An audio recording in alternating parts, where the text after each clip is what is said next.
Buenos días.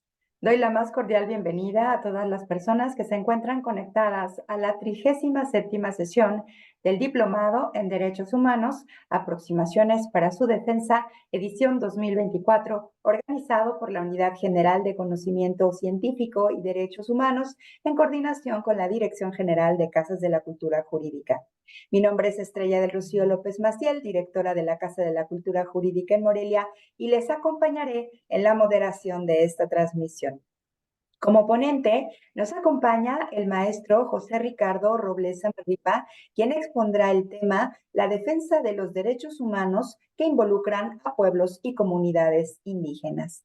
A continuación, me permito leer su síntesis curricular. José Ricardo Robles Amarripa es candidato a doctor del programa Human Rights in Contemporary Societies del Centro de Estudios Sociais de la Universidad de Coimbra, Portugal. Egresado de la Facultad de Derecho de la UNAM, con experiencia profesional en organismos públicos nacionales e internacionales de protección de derechos humanos, así como en acompañamiento a luchas de pueblos indígenas y de organismos internacionales de derechos humanos, así como investigación en las comisiones, en la Comisión de Derechos Humanos del Distrito Federal, en la Comisión Interamericana de Derechos Humanos y en el Observatorio del Sistema Interamericano de Derechos Humanos del Instituto de Investigaciones Jurídicas de la UNAM, entre otras. Consultor independiente, tanto a nivel nacional como internacional, especializado en derechos humanos, además parte de la Escuela de Justicia Transnacional PRODESC, como tutor desde 2020 y colaborador en el Centro de Derechos Humanos de la Montaña Plachinolan. Cuenta con experiencia docente y publicaciones diversas. Desde inicio de 2024 es docente de asignatura a nivel licenciatura y maestría de la Universidad Iberoamericana de la Ciudad de México. Desde julio de 2024 es integrante de la Dirección de Justicia Intercultural de la Unidad General de Conocimiento Científico y Derechos Humanos de la Suprema Corte de Justicia de la Nación. Bienvenido, maestro José Ricardo Robles Samarripa. Le dejo el uso de la palabra. Hola, ¿qué tal? Muchas gracias, Estrella. Muchas gracias por la invitación a ustedes, a la coordinación de la unidad, a las casas de cultura jurídica. Es para mí un gusto estar aquí en este espacio.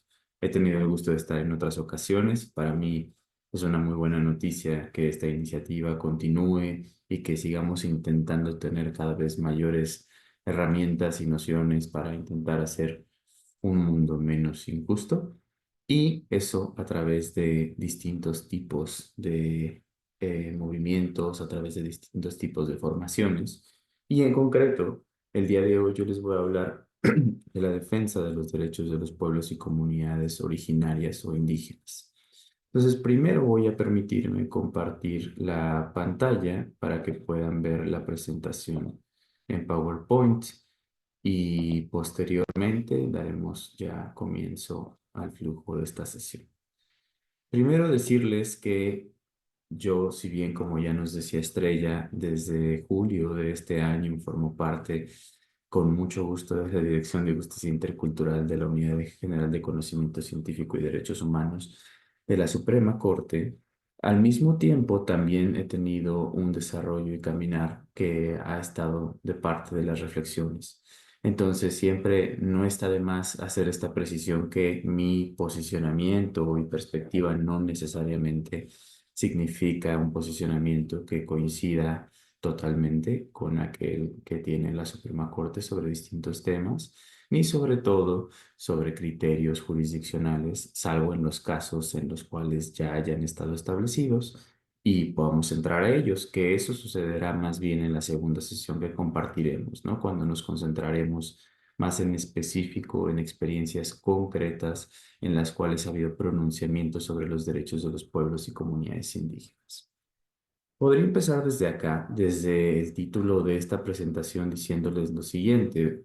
Aquí ustedes ven que en la parte más amplia, digamos, se refiere a los derechos de pueblos, comunidades y personas originarias. Pero usualmente solemos pensar a la inversa esto, ¿no? Y solemos pensar primero en personas, casi siempre equiparable a individuos, y después en comunidades y pueblos. Y me parece que es importante que tengamos presente que muchas veces los énfasis pueden estar en otros lados, ¿no? A pesar de que desde muchos aspectos y perspectivas lo colectivo cuesta trabajo para entenderlo, no como exclusivo de la experiencia humana, sino como muy prioritario y primordial. A veces no es tan frecuente ese entendimiento. Entonces, por eso es importante, me parece, partir de considerar la experiencia colectiva, la experiencia que nos habla de derechos que tienen un sentido sobre todo colectivo, de comunidades políticas diversas, sin que esto signifique que no haya una atención a los derechos personales, a los derechos individuales, ¿no? Ahora bien, a mí me gusta abrir con esta pregunta, este tipo de sesiones, y me gustaría preguntárselos, me parece que tienen disponible el chat para poder responder a esta pregunta. Entonces, me parece importante escucharles al respecto, o al menos leerles al respecto de qué responderían cuando una persona les pregunta, ¿quiénes son los pueblos y comunidades indígenas? Porque al final todas las personas tenemos ya un camino avanzado, tenemos ya algunas nociones de las cosas y sobre todo en contextos como el nuestro, personas que han crecido en el país que se llama México y también en otras realidades que tienen estas interacciones con comunidades que han sido calificadas como indígenas, pues al final es interesante, me parece, que nos hagamos esta pregunta. ¿Qué es para nosotros desde la idea que ya tenemos un pueblo y comunidad indígena? Entonces acá ya les pusieron en el chat, yo iré avanzando, pero también iré estando atento a sus respuestas a esta pregunta. Segundo. Y esa pregunta está concatenada con esta siguiente. Desde esa perspectiva que ustedes ya tienen consigo de quiénes son los pueblos y comunidades indígenas, una pregunta más sería entonces, ¿cuáles son los derechos de los pueblos y comunidades originarias? De nuevo, creo que todas las personas ya tenemos nociones de esto. Entonces, acá viendo sus respuestas, nos dice Raúl, los pueblos existentes antes del descubrimiento de América, que eso en sí mismo ya puede fomentar una respuesta al respecto, que ahora entramos. Son culturas y naciones autónomas. Luego, aquellos grupos cuyos ancestros ocuparon el territorio antes del proceso de colonización, pueblos y comunidades que se asumen como pueblos o comunidades originarias, los pueblos originarios, nos dice Antonio, son los pueblos indígenas y tribales de los grupos que se encuentran separados de la sociedad, que tienen una estructura autónoma y se rigen bajo sus propias costumbres. Además, tienen una relación cultural con su territorio, el cual forma parte de su cosmovisión. Nos dicen también que esto implica mantener y fortalecer, me imagino que esta ya es la respuesta a los derechos, mantener y fortalecer sus instituciones políticas, jurídicas, económicas, sociales y culturales, participar en la vida política, económica, social y cultural si lo desean, ejercer sus tradiciones culturales sin discriminación, tener conocimiento para su contribución, reconocimiento de su contribución en la sociedad y economía, decidir sus formas internas de convivencia y organización social, mantener y proteger el desarrollo de las manifestaciones culturales, estudio en todos los niveles y formas, sin discriminación, integrar sus culturas, ser tomados en cuenta por las otras medidas legislativas o administrativas que los afecten. Y nos dicen que la Constitución mexicana reconoce y garantiza el derecho de los pueblos a la libre determinación.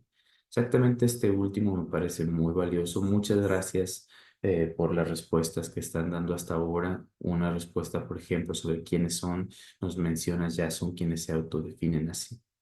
Entonces, por ahora, llegar a estas preguntas, eso es una cosa muy virtuosa de este tipo de interacciones, porque al final hay muchas personas que se suman y se los agradezco. Entonces, en esa lógica, vamos a pasar ahora a seguir con esta presentación. Ya tienen ustedes una respuesta que nos ilustra algunos de los elementos que consideran sobre quiénes son los pueblos indígenas, quiénes son los pueblos originarios y después cuáles son sus derechos.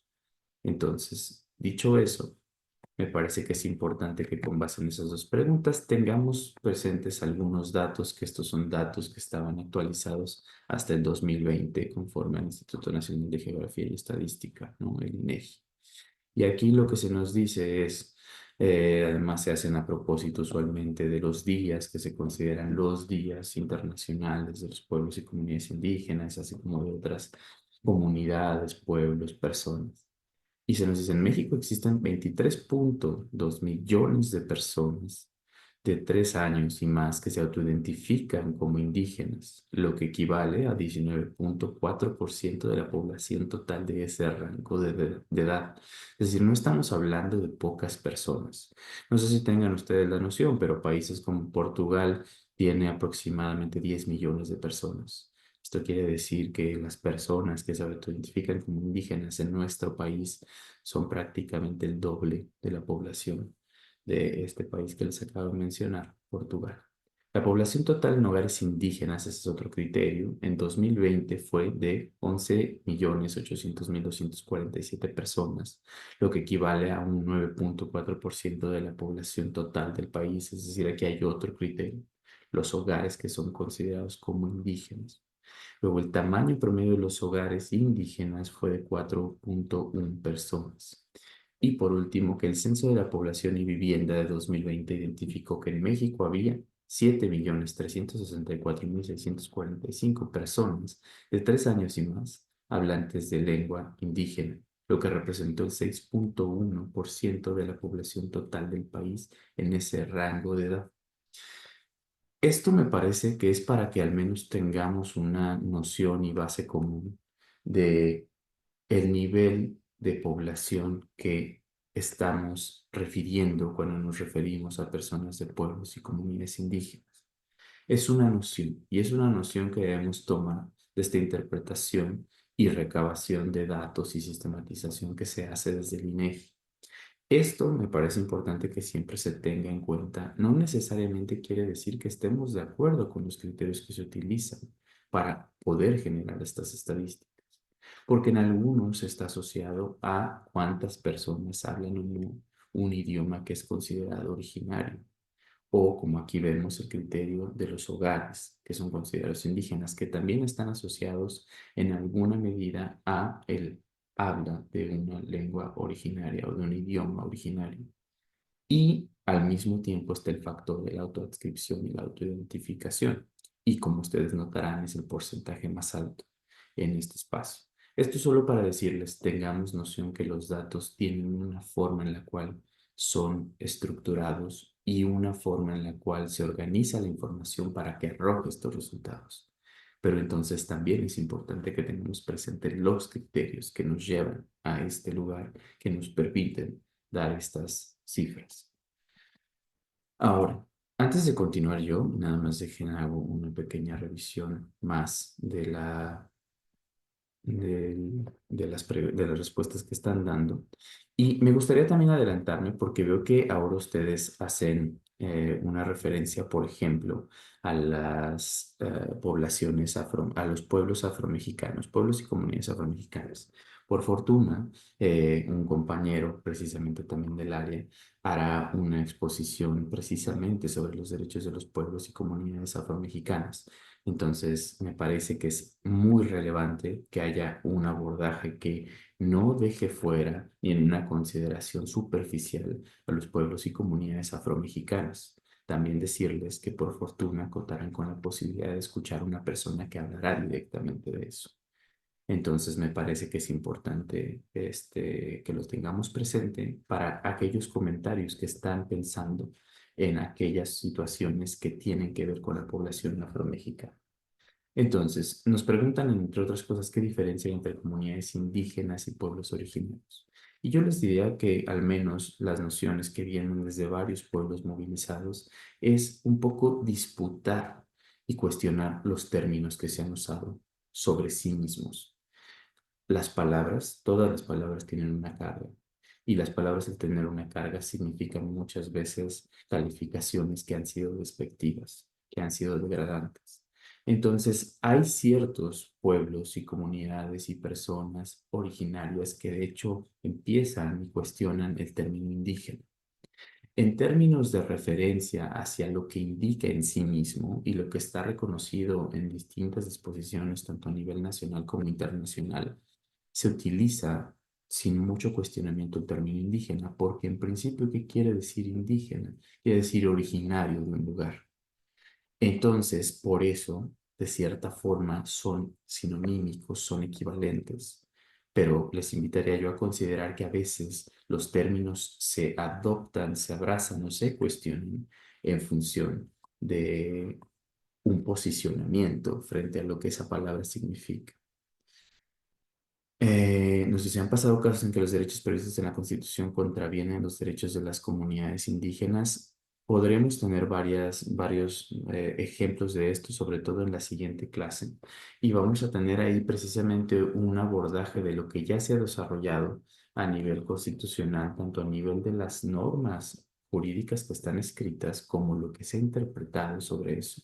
Y en qué medida eso puede ser entendido como una vulneración de los derechos de los pueblos y comunidades indígenas. De hecho, durante mucho tiempo podría decirse, la propia falta de reconocimiento de la existencia y la propia falta de reconocimiento real y profundo del respeto a la libre determinación y autonomía de los pueblos podría considerarse una transgresión a sus derechos. El no considerarles como comunidades políticas en un sentido de igualdad con otras comunidades políticas.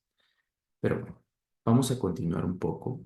Y yo lo que les podría preguntar ahora, bueno, más bien no preguntar, sino invitar a escuchar brevemente un podcast durante unos minutos que precisamente dos personas de dos pueblos originarios distintos, de pueblos indígenas distintos, hacen un posicionamiento frente a esta pregunta de qué son los pueblos y comunidades indígenas. Denme un segundo solamente en lo que encuentro la forma de poner la aplicación para que podamos escucharla. Ahora, solamente si alguien me puede confirmar si está escuchándose el sonido, se los agradeceré mucho. Con mucho gusto. Gracias. Entonces, vamos a escuchar por unos minutos este podcast para que escuchemos una reflexión alrededor de cómo se responde e incluso cuestionar la propia pregunta que trata de abordar qué son los pueblos indígenas o quiénes son los pueblos indígenas. Soy Namuk Shunhat. ¿Se Escucha escucha? bien. Se escucha Perfecto. Muchas gracias. Yasna Elena Aguilar Gil, Ayok Hoyos, Ziyadet Batmadev Shak, Batmado. Diversidad en palabras desde los pueblos indígenas. Hola, ¿cómo están? Soy Yasna Elena Aguilar Gil del pueblo Mije y estás escuchando Patmodó, diversidad en palabras desde los pueblos indígenas. Un podcast en el que abordaremos diferentes temas con esa gran categoría que se ha vuelto el otro exótico, el otro que no conocemos, el otro folclórico, los pueblos indígenas de este país y del mundo. Esperamos que en este espacio podemos desmitificar, podemos problematizar, podemos conocernos más, eso que ha estado oculto bajo el prejuicio, bajo el desprecio y bajo el racismo. Somos múltiples pueblos en estos territorios y desde estas múltiples voces queremos decir muchas cosas en diversidad. Patmodó, diversidad en palabras desde los pueblos indígenas.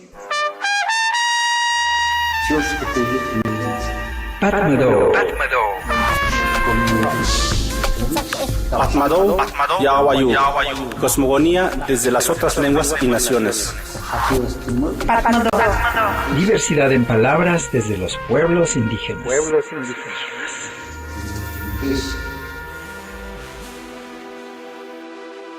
Hoy nos acompaña Selene Galindo Cumplido. Como saben, yo soy del sur del país y Selene es del norte, ¿no? Son dos visiones distintas, encontradas sobre cómo vivimos eso de estar adscritas a la categoría indígena. Selene es originaria de Mezquital, Durango, pertenece al pueblo Odam. Ella escribe, traduce, toma fotografías, administra también una página de memes, es maestrante en cine documental por la Universidad Nacional Autónoma de México y antropóloga social por la Escuela Nacional de Antropología e Historia. Es del pueblo O'odham. Su trabajo actual y sus reflexiones giran en torno a la historia, a las problemáticas de los pueblos O'odham del sur en Durango y cómo lo indígena de esa zona se ha representado sobre todo en los medios audiovisuales. Pero bueno, antes de comenzar esta plática con Selene, vamos a conocer algo sobre los pueblos indígenas en nuestra sección ¿Sabías qué?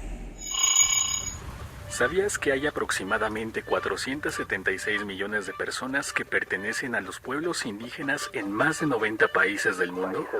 Muchas veces se piensa que los pueblos indígenas solo están en ciertos lugares. La realidad es que existen en todos los continentes, en la mayor parte de los países.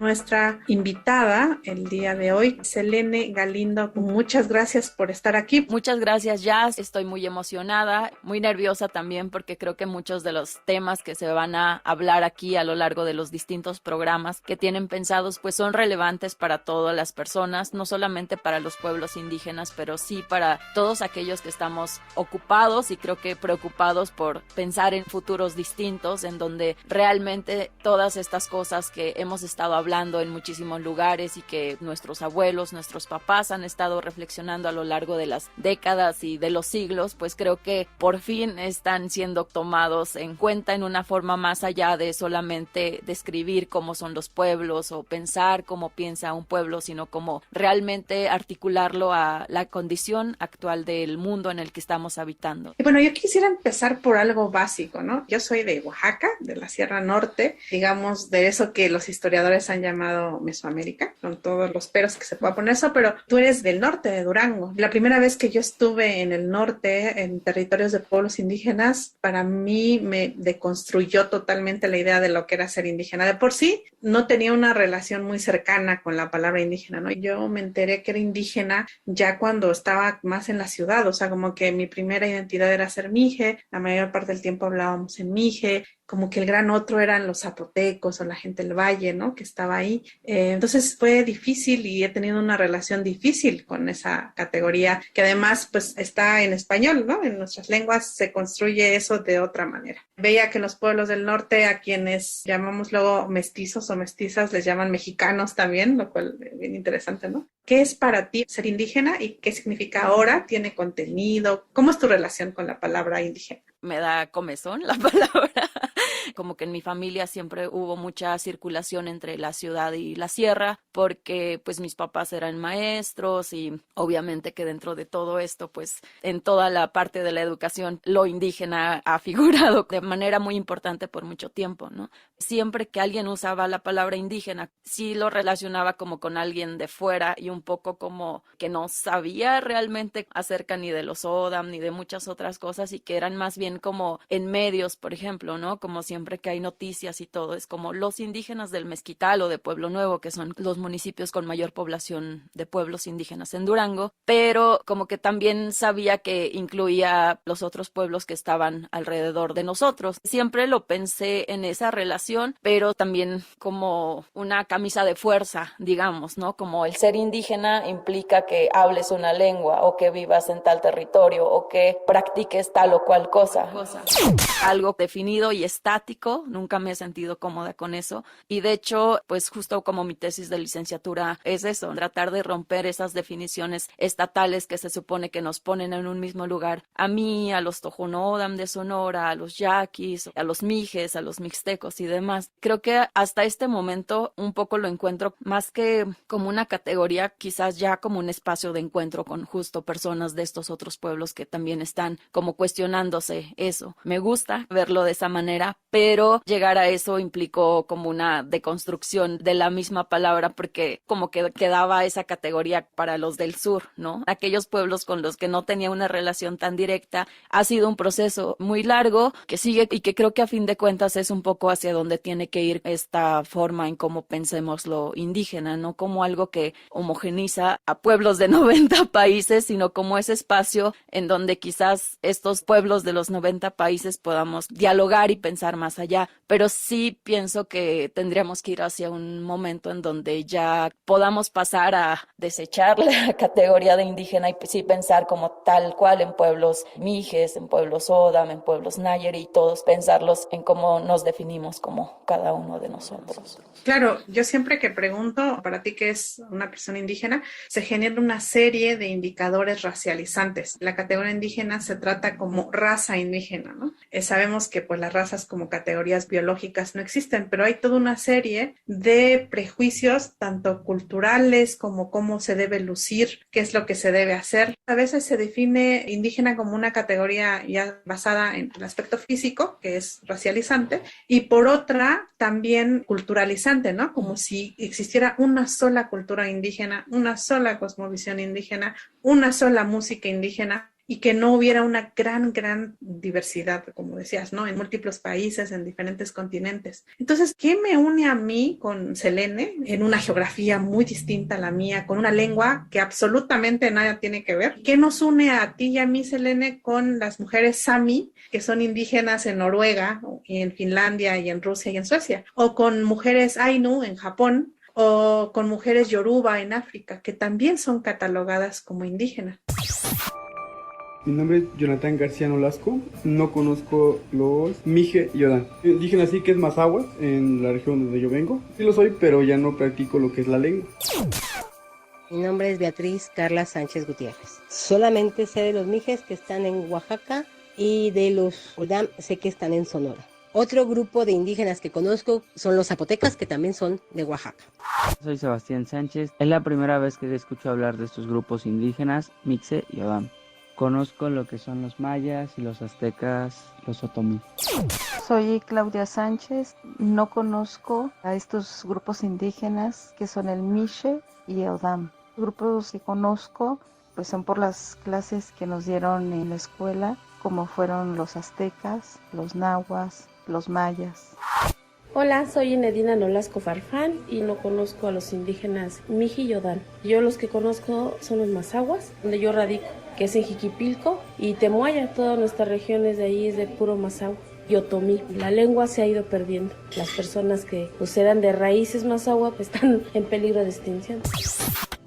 ¿Qué es lo que hay atrás? Si nos dicen tienen usos y costumbres, bueno, toda la humanidad tiene usos y costumbres, ¿cierto? Indígenas y no indígenas. Entonces no puede ser eso lo que nos defina, ¿no? Es que tienen una cultura, bueno, todas las sociedades del mundo tienen cultura. Es que tienen una lengua, todas las sociedades del mundo tienen lenguas, ¿no?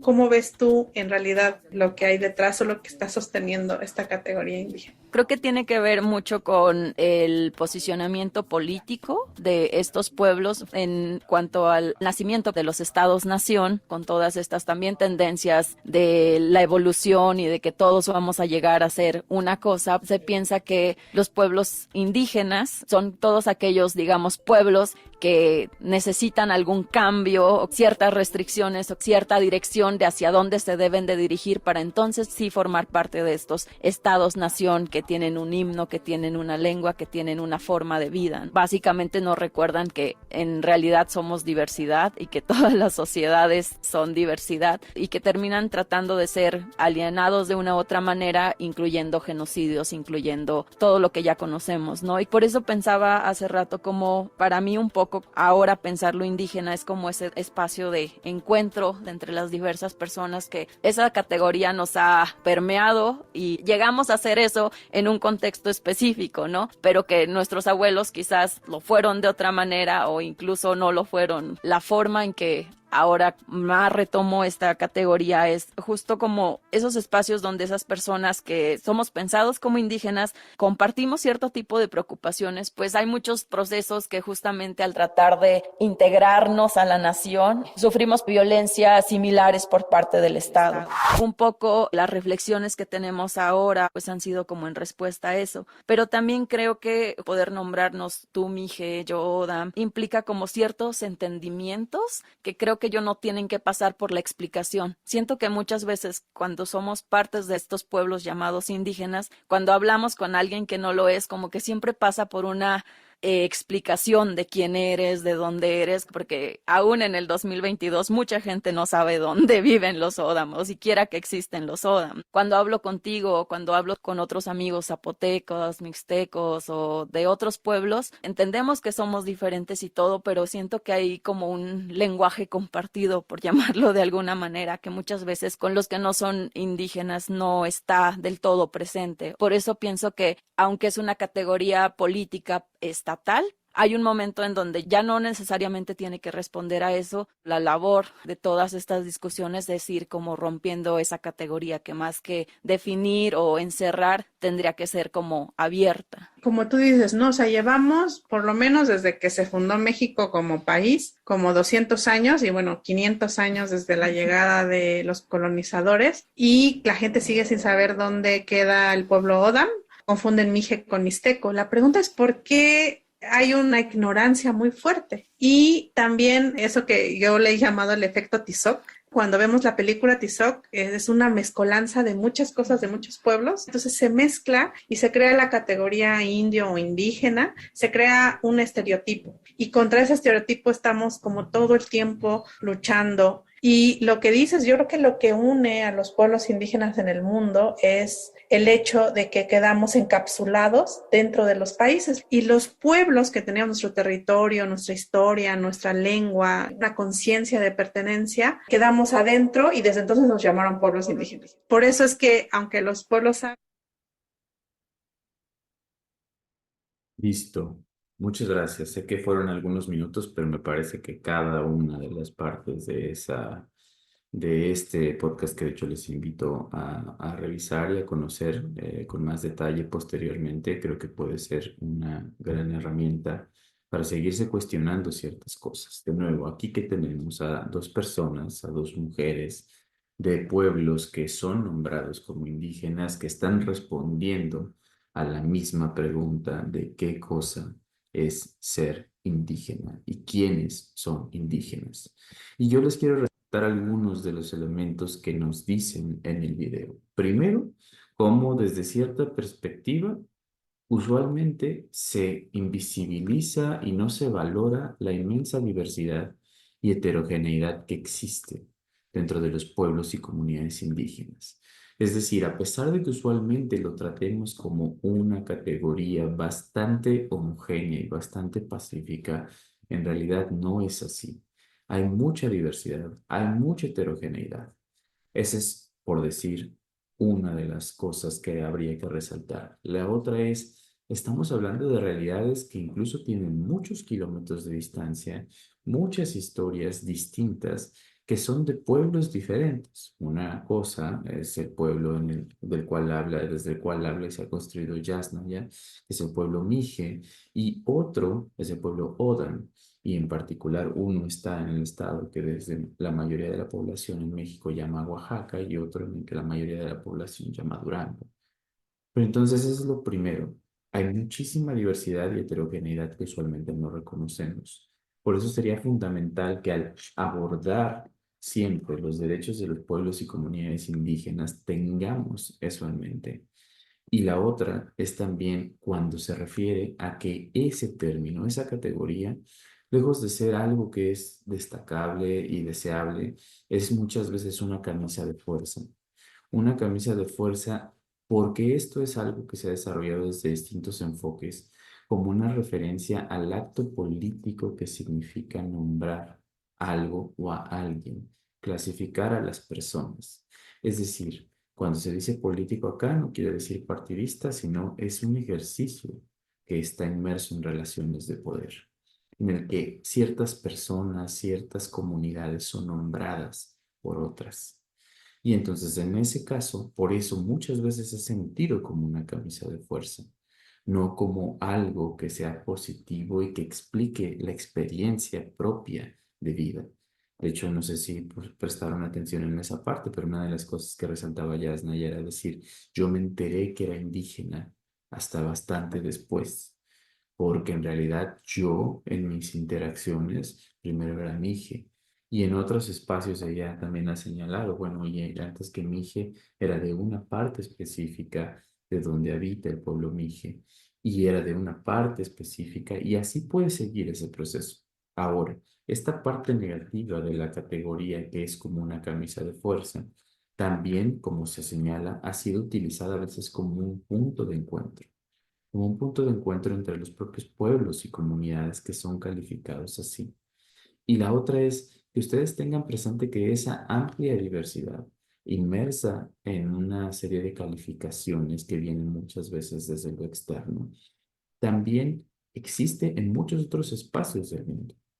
Usualmente solemos tener una idea que se señala acá, que es estereotípica sobre quiénes o qué son los pueblos indígenas. Y en realidad hay muchas otras cosas que se tienen en todas las otras sociedades y civilizaciones. Hay idioma, hay usos y costumbres, hay leyes, hay reglas, hay territorio. Es decir, hay una serie de factores que en realidad son comunes, no son diferenciales. Solo lo que lo hace diferencial es cómo calificamos a esos sujetos. Y además que esto no se agota en países como México, ni se agota en realidades como la latinoamericana. Esto es una cosa que está existente, un fenómeno, una existencia de diversidad de pueblos que está en todo el continente americano y en otras partes del mundo. Por eso está la referencia a los pueblos, que son los pueblos que son calificados como indígenas en territorios como Noruega, Suecia, también Rusia. Es decir, ese tipo de comunidades políticas también están en otras partes donde usualmente nuestros estereotipos pueden no hacernos pensar que existen, y también en Japón. Pero entonces, para cerrar con esto, que son la síntesis de los elementos importantes sobre esta provocación que se nos hace, sobre ese posicionamiento que hacen Yasnaya en este podcast, es decirles, esto también significa cuál es el elemento que si dicen, esto es un elemento común. Y el elemento común es, fuimos pueblos que quedaron encapsulados dentro de los países. Y eso podemos decirlo, me parece, son comunidades políticas encapsuladas dentro de estados, dentro de países.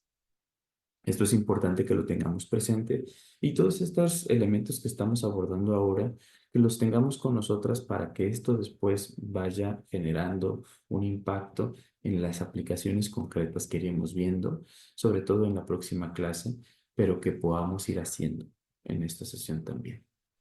Ahora, a mí me pareció importante que en un espacio como este podríamos partir del artículo y el reconocimiento constitucional a los derechos de los pueblos y comunidades indígenas y en concreto también este artículo segundo constitucional de la Constitución Política de los Estados Unidos Mexicanos también tiene la referencia ya a los pueblos afromexicanos. Pero me parecía relevante acá, y esta, digamos, es también la primera ocasión que tengo la oportunidad de compartirlo con un público, ¿no? El contraste que se ha dado y que creo que tenemos que seguir analizando y que todavía está por verse las consecuencias que esto tendrá. La reforma constitucional a los derechos de los pueblos y comunidades indígenas y afromexicanas, que es bastante reciente, particularmente el decreto por el cual esta reforma entró en vigor, se publicó el 30 de septiembre de 2024. Entonces, acá en pantalla les estoy desplegando una forma en la cual al menos los principios generales que son referidos en la primera parte de ese artículo segundo constitucional han cambiado a raíz de esta reforma del 30 de septiembre de 2024. Si ustedes ven, desde antes y esto posterior a las reformas de 2001, que esto también es importante que lo tengamos presente. Los reconocimientos constitucionales están ahí no de manera gratuita ni de manera casual. Y tampoco soy partidario de comprenderles como concesiones que se dan de manera graciosa desde el Estado frente a otros sujetos políticos que exigen reconocimiento. Esto es el resultado de mucha movilización social. Esto es el resultado de muchas exigencias sociales. Esto es el resultado de muchos reclamos de justicia. Y al final, en parte, a veces más, a veces menos, acaban siendo reconocidos a nivel constitucional. Entonces, por eso, por ejemplo, para el caso del reconocimiento constitucional de los derechos de los pueblos y comunidades indígenas decir que esto prácticamente no debería de haber pasado desde siempre, porque de nuevo, la propia definición nos lo dice, son comunidades que preexisten a la formación misma del Estado en este territorio que hoy día llamamos México, así como en otros países donde también se encuentran pueblos considerados como indígenas. Entonces preexisten a eso. Pero el reconocimiento de sus derechos empezó a dar las movilizaciones desde los 60, 70, sobre todo en el sureste del país, pero particularmente empezó a reflejarse en los 90, hasta los 90. Uno de los elementos que se suele tomar en consideración es que México suscribiera el Convenio 169 de la OIT, pero también un hecho político histórico que se estaba dando era que estaba en 1992 estaba por darse algo que desde muchas perspectivas se estaba celebrando. Era el encuentro de dos mundos, los 500 años de ese 1492, que también salió un poco en sus respuestas de las que daban al inicio, que es los que estaban aquí antes del descubrimiento de América. Y por eso yo les decía que es cuestionable esa idea. De hecho, hay un autor que se llama Enrique Dussel, que una de las cosas que dice es, más que hablar de descubrimiento de América, fue el encubrimiento de América. Y entonces en esa lógica de encubrimiento, ¿qué se encubre? La existencia de lo que ya había. Y si no se encubre, se le desvaloriza, se le minimiza.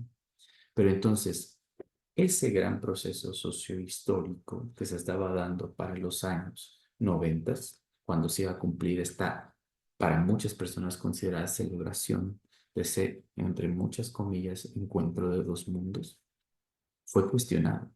Y hay movilizaciones en varias partes del continente que de hecho iban por la resistencia indígena, negra y popular. Y hay toda una movilización, sobre todo en el sur del país, que reaccionó frente a eso. Esto dio lugar a distintos movimientos, entre ellos uno que suele ser más conocido o reconocido, es también la movilización alrededor del Ejército Zapatista de Liberación Nacional. Entonces tuvimos un reconocimiento a raíz de eso en 1992, en 1994, y particularmente se dio toda una disputa que lo que quería era replantear la relación entre el Estado y los pueblos indígenas de este país. Y eso, no sé si lo han escuchado nombrar, fue en alguna medida marcado en los acuerdos de San Andrés Larraín. Y esto se estaba dando, se estaba disputando cómo podría ser una nueva relación entre el Estado y los pueblos y comunidades indígenas.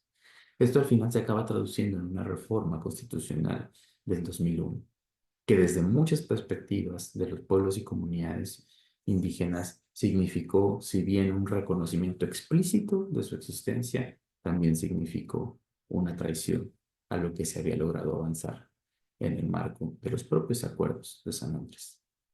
Entonces, esto para decirles que muchas de las bases constitucionales que teníamos antes, que de este lado en la pantalla aparecen en el lado izquierdo, mucho de eso viene de este proceso y ese reconocimiento de a raíz del 2001. Aquí podemos centrarnos en algunos elementos. Veo que están también colocando algunas preguntas. Déjenme ver si puedo verlas.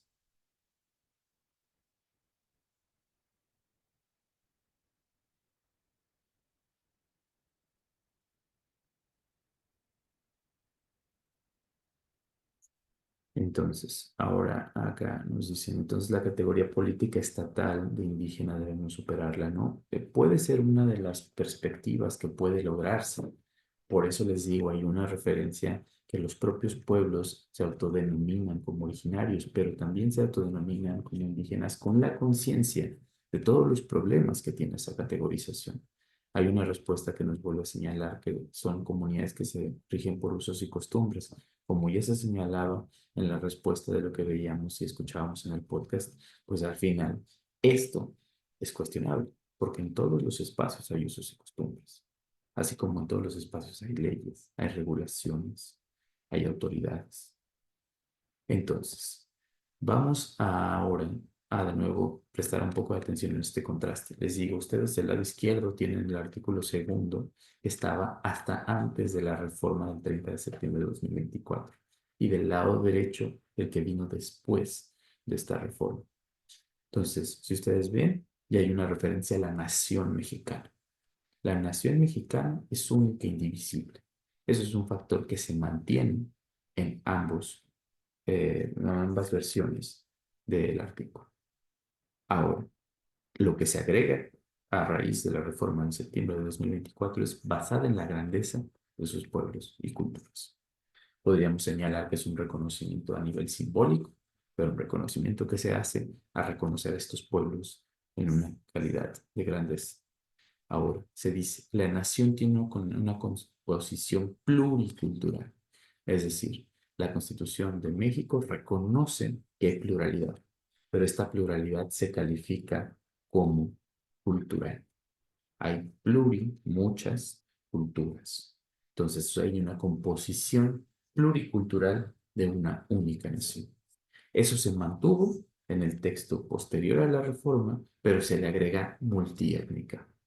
Esto está directamente nombrado ahora y entonces se refiere no son solo una etnia, sino muchas. Hay varias. Se dice después, sustentado originalmente en sus pueblos indígenas, y esta forma de frasearlo cambia, que son, antes decía, que son aquellos que descienden de poblaciones que habitaban en el territorio actual del país al iniciarse la colonización. Eso se decía antes, y ahora dice, son aquellas colectividades con una continuidad histórica, entonces podría decirse aquí el énfasis está en la continuidad histórica de las sociedades precoloniales establecidas en el territorio nacional. Es decir, aquí se está haciendo una referencia a previo al proceso de colonización que se dio desde otras civilizaciones. En concreto, en el caso de México, eso nos tocó dirigido desde lo que en ese momento ya empezaba a ser el imperio, si bien en ese entonces de Castilla y León, pero empezaba a ser lo que mucho tiempo o posteriormente fue el imperio español.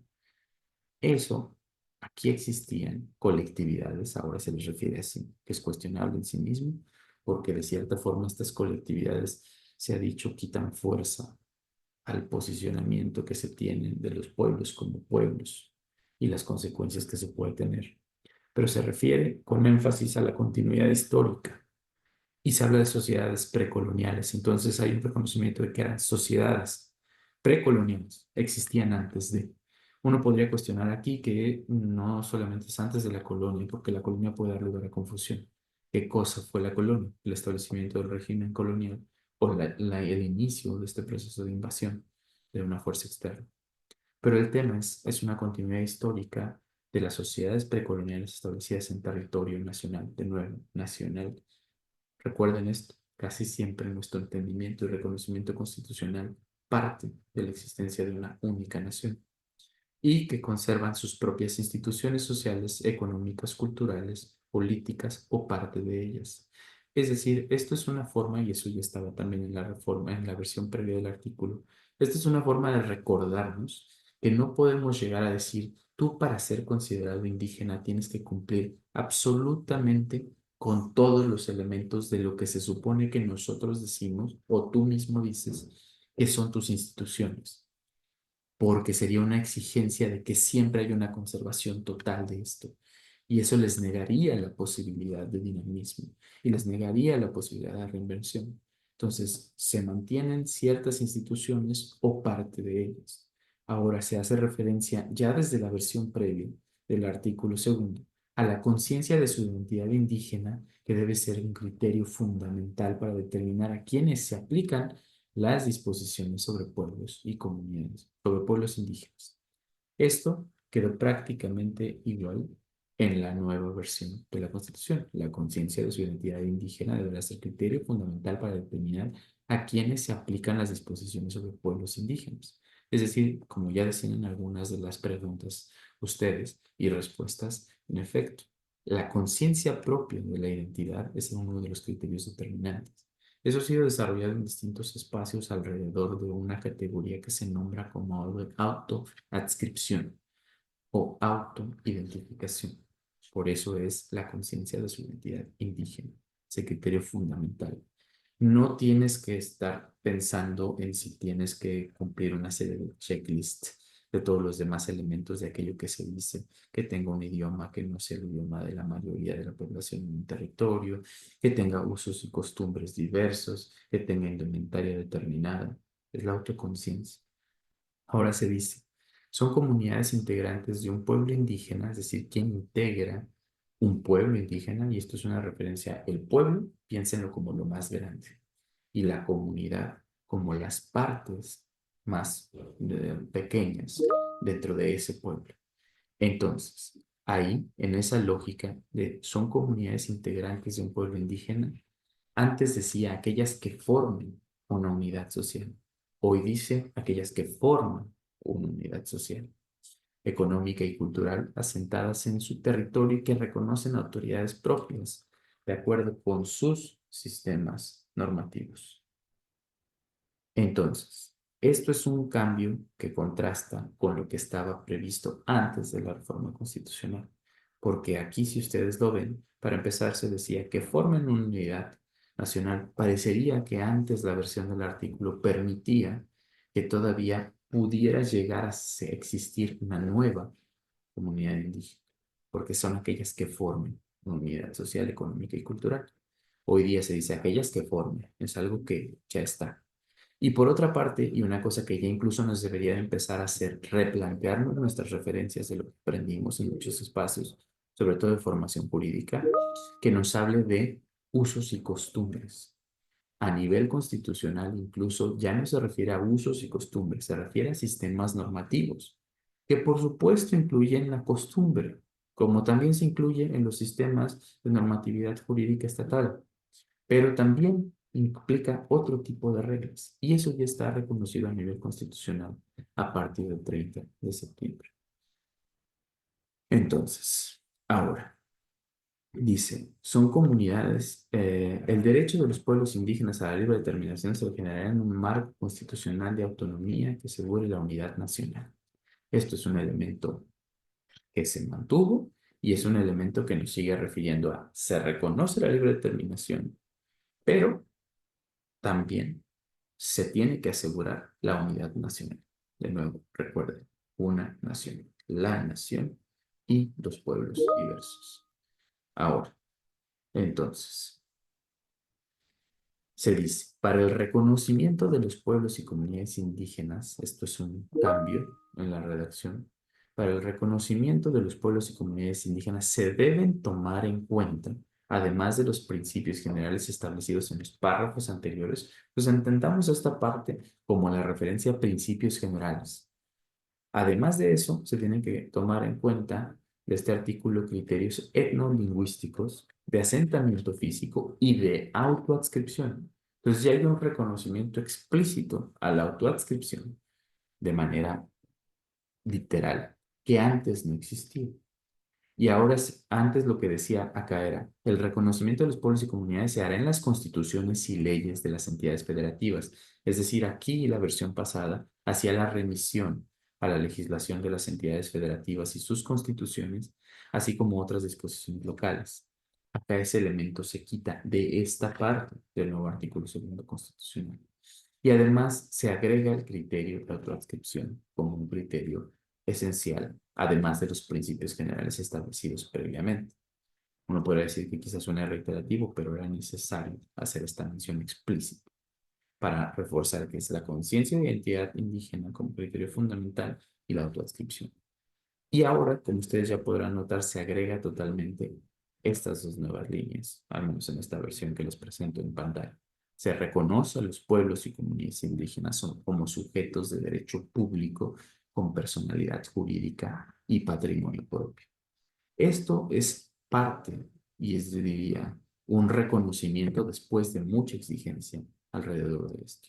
Es algo que se había exigido desde la movilización de muchos pueblos y comunidades indígenas.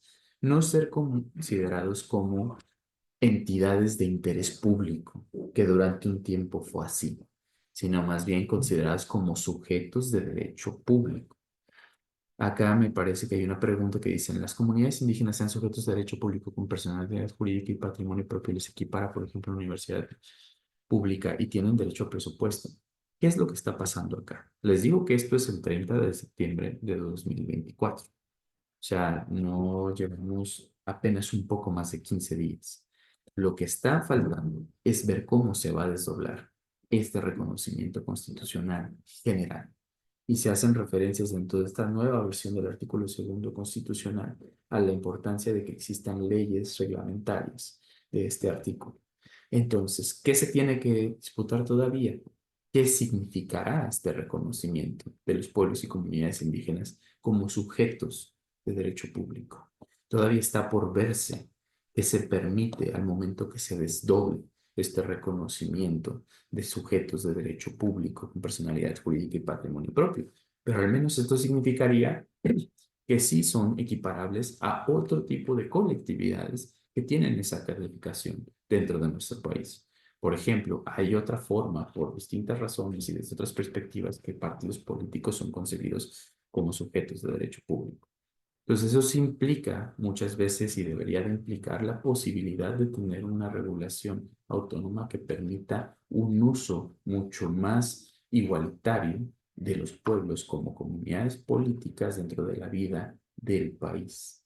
Y eso también es un reconocimiento que antes significaba que se impedían ciertas cosas a los pueblos por no ser reconocidos como sujetos de derecho público.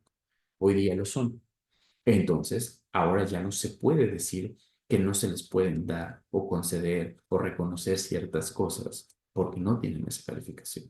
Y de nuevo, venimos de un proceso en el cual, uno, no era reconocido su existencia, dos, no eran reconocidos sus derechos, y esto hasta hace muy poco, y después, que eran tratados como sujetos de interés público, en una dinámica que se ha referido desde muchos espacios como paternalista y como impositiva.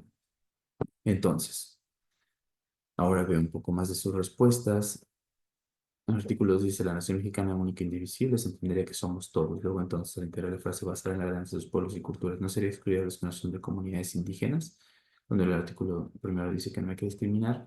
Me parece que el entendimiento en este caso no es así. Es una referencia a esta idea que aparece en otros espacios, a las raíces que se entienden en un proceso histórico que es resaltar uno.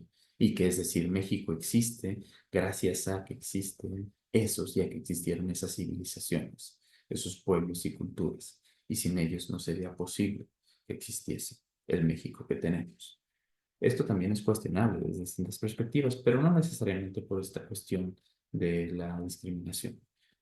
Entonces, siguiendo un poco con este contenido, les diría, nada más déjenme ver ahora, el proceso electoral reciente se registran candidatos como indígenas, personas ajenas a pueblos originarios, y se manipula la participación legítima de los pueblos. ¿Cuál es su opinión sobre estos procesos? Precisamente, creo que esta es una buena oportunidad para decirles que próximamente estará saliendo una obra desde la Dirección de Justicia e Interculturalidad realizada por la maestra Flora Gutiérrez, y ella precisamente lo que está posicionando es un análisis de sentencias desde una perspectiva intercultural y antirracista. Entre otras cosas, hay una serie de criterios que se abordan ahí y se desarrollan. En particular, ¿qué pasa frente a esos casos de manipulación de la identidad para colocarse en puestos que no corresponden a ciertas personas? Y entonces, por eso, una de las respuestas que se ha dado es la autoadscripción calificada en esos supuestos específicos.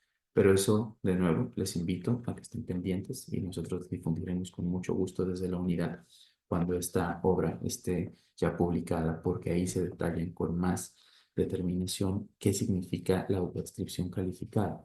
Y esto es un poco para tratar de evitar esos usos que no son debidos de estas disposiciones que lo que tratan es de resolver una situación de exclusión, opresión y discriminación histórica. Pero ojo, aquí es importante que no por esos casos en los cuales esto acaba siendo usado de manera negativa, indebida, entonces cerremos la puerta a la necesidad de construir unas relaciones menos verticales, menos impositivas con los pueblos y comunidades indígenas. Porque podemos llegar al escenario muy indeseable en el cual lo que acabamos haciendo es decir, mira, como hay casos en los cuales hay una manipulación, pues cerremos la puerta totalmente. Más bien tenemos que encontrar cada vez más elementos y herramientas que nos permitan evitar que esos casos se den, pero no cerrar totalmente las puertas de los reconocimientos que ya se han dado y aún así son limitados. Ahora, vamos de nuevo, creo que es de las primeras sesiones que se han dado y que se darán y se seguirán dando, de qué significa la reforma constitucional en materia de derechos de pueblos y comunidades indígenas y afromexicanas, que se dio al artículo 2 constitucional a partir del 30 de septiembre. ¿Qué decirles? Nuestro artículo 2 constitucional tiene una referencia a distintas cosas. Esto no es el título de cada uno de estos literales, pero es una síntesis que yo les propongo de cuál es el contenido de cada uno de ellos. El apartado A nos habla básicamente del marco constitucional de autonomía reconocida a pueblos y comunidades indígenas. Luego, en el caso del punto B, nos habla sobre medidas que deben adoptar las autoridades estatales, aquí podríamos decir del Estado, no de entidades federativas, en los diversos niveles de gobierno para implementar políticas públicas que garanticen el ejercicio efectivo de los derechos de los pueblos y comunidades indígenas. El apartado C nos habla ya explícitamente del reconocimiento constitucional de la existencia y los derechos de los pueblos y comunidades afromexicanas que muy probablemente van a abordar posteriormente en las sesiones, como les decía, que se centrarán sobre derechos de los pueblos y comunidades afromexicanas. Y después, en el apartado D, que este se agrega totalmente en esta ocasión, es el reconocimiento específico al derecho de participación en condiciones de igualdad de mujeres indígenas y afromexicanas y otros derechos para estas personas, que de hecho podríamos decirlo es como una referencia a los enfoques diferenciados, así como de la niñez y juventud indígena y afromexicana. Además, se hace referencia a problemas específicos como la violencia sexual y la necesidad de erradicarla, así como las adicciones como un problema que suele estar presente y afectar a estas comunidades. Y por último, aquí es donde está la mención a la necesidad de que las autoridades del Estado eliminen discriminación, racismo, exclusión e invisibilidad, que suelen afectar tanto pueblos y comunidades indígenas como afromexicanos. Esto es importante porque usualmente en nuestro país no hacemos referencia a estos términos. Sí se habla de discriminación, pero no hablamos de racismo. Vamos a entrar un poco más adelante a esos elementos, pero es importante que reconozcamos que se empiezan a nombrar las cosas, que desde muchos espacios, desde muchas movilizaciones, desde muchas exigencias ya se nombraban, pero no tenían reconocimiento constitucional. Bueno, ahora existe un reconocimiento constitucional explícito.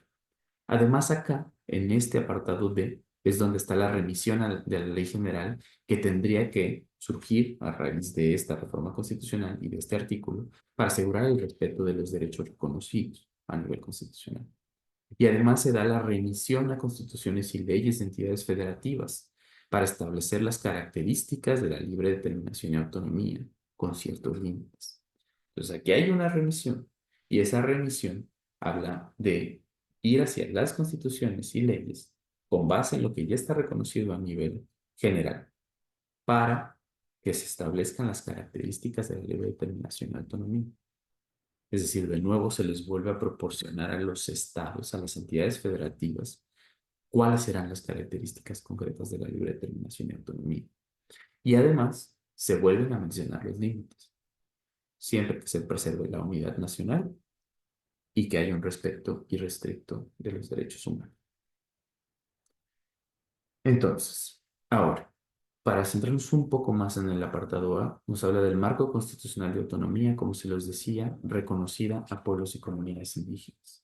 Y pasamos en términos no tanto de las fracciones, que pueden ser que se mantengan, sino más bien de más desarrollo en cada uno de ellos. Antes eran 8 en la versión previa, ahora podemos hablar de 14 fragmentos normativos que, dicho de manera un poco rudimentaria, coincidirían con los párrafos que están integrados a este artículo ahora. Y entonces se da una expansión particularmente de las fracciones segunda, de la fracción cuarta y de la fracción octava. Les invito a que revisen la reforma constitucional. De hecho, ya no tienen nuevos que encontrar el dictamen y todo lo que se está replanteando, ni el decreto, pero pueden buscarlo, sino más bien que ya es la nueva reforma, o sea, es decir, es la nueva versión de la Constitución. Si hoy día cualquier persona, ustedes entran y buscan en Internet la Constitución Política de los Estados Unidos Mexicanos, lo que les aparece es esta nueva versión.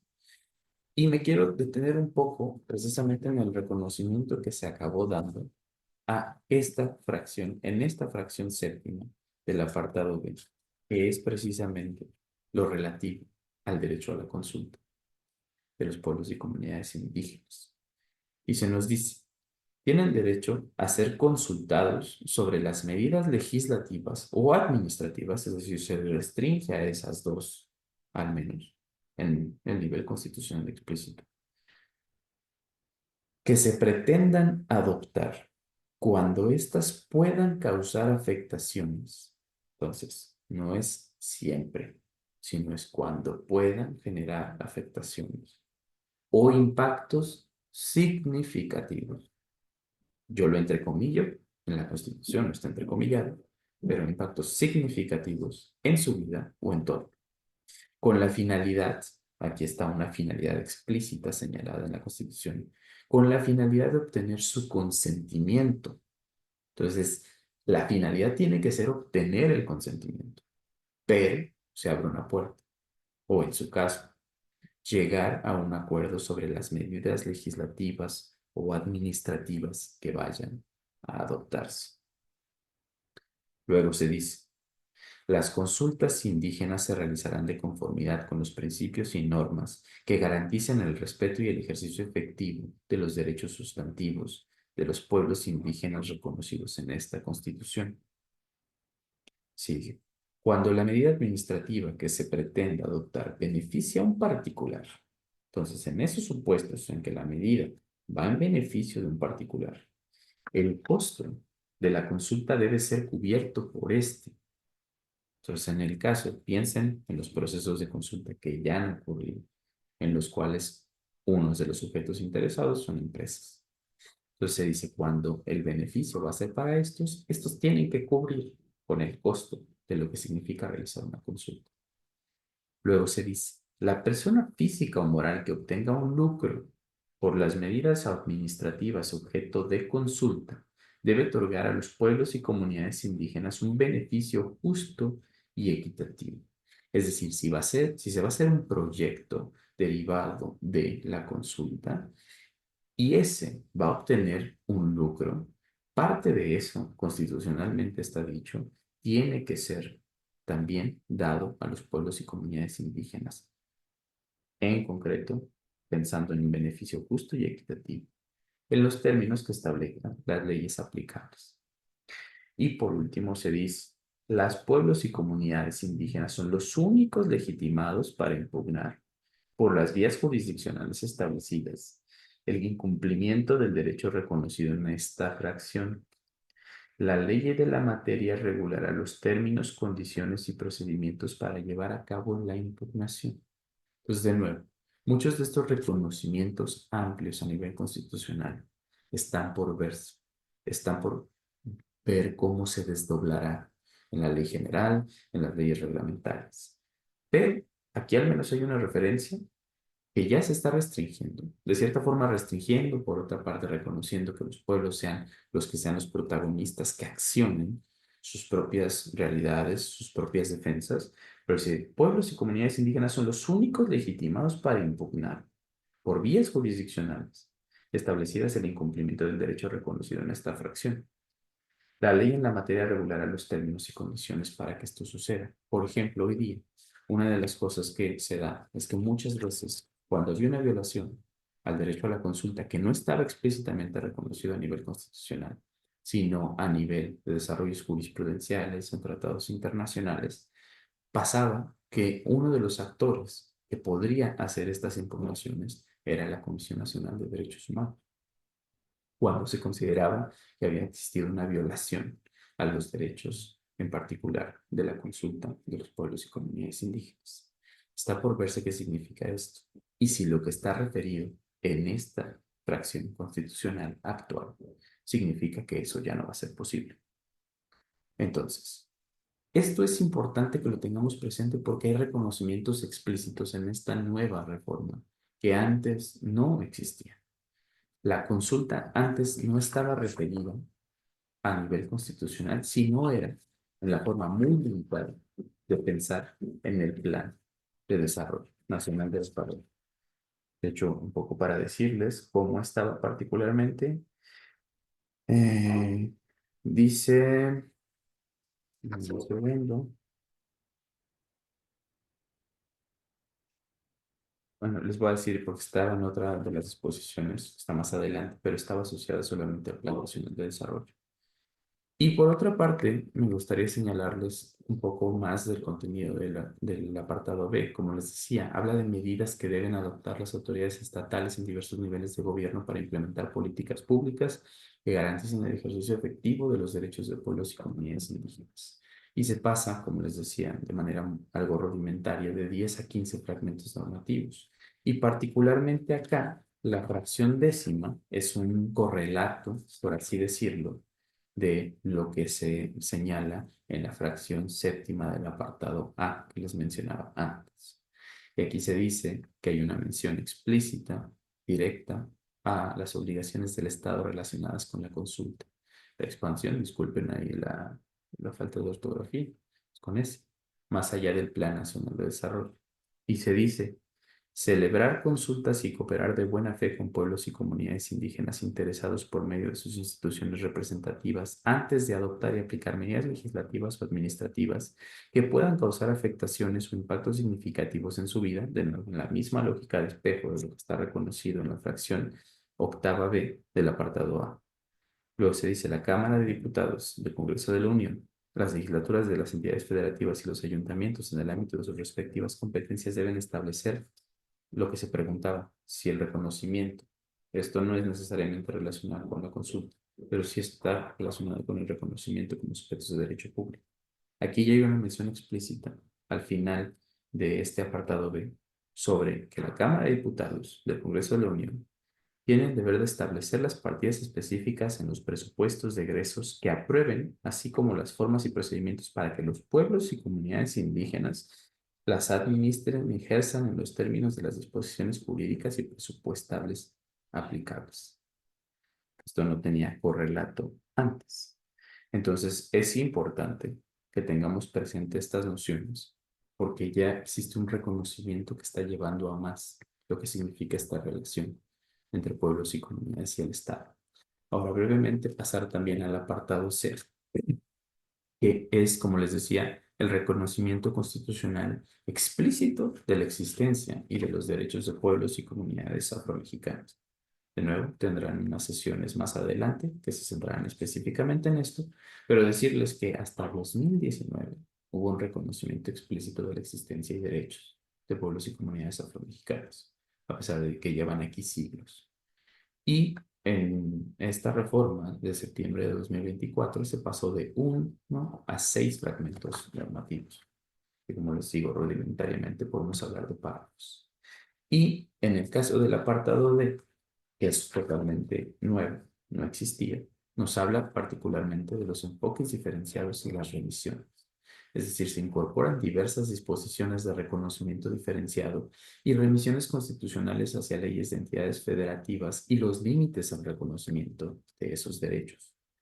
Es decir, aquí ustedes pueden encontrar ya un apartado que hace un énfasis diferenciado en la situación y derechos de las mujeres indígenas, por una parte, y afromexicanas, por otra parte, a las juventudes y niñez, tanto indígena como afromexicana, y la necesidad de atajar problemas específicos como la violencia sexual y también las adicciones. Y por otra parte, también en este artículo es donde se encuentran las remisiones constitucionales a las leyes y medidas federativas, que como les decía, lo que dice es las características de la libre determinación serán definidas ahí. Y se establece también el límite de este reconocimiento. Yo lo menciono como un límite, que es que al final se reconoce todo esto siempre y cuando se preserve unidad nacional y hay un respeto irrestricto a los derechos humanos. Voy a revisar brevemente sus respuestas, pero me gustaría que nos centremos un poco más en este apartado. Estoy queriendo ver las respuestas en un segundo. Ahora sí, sus preguntas.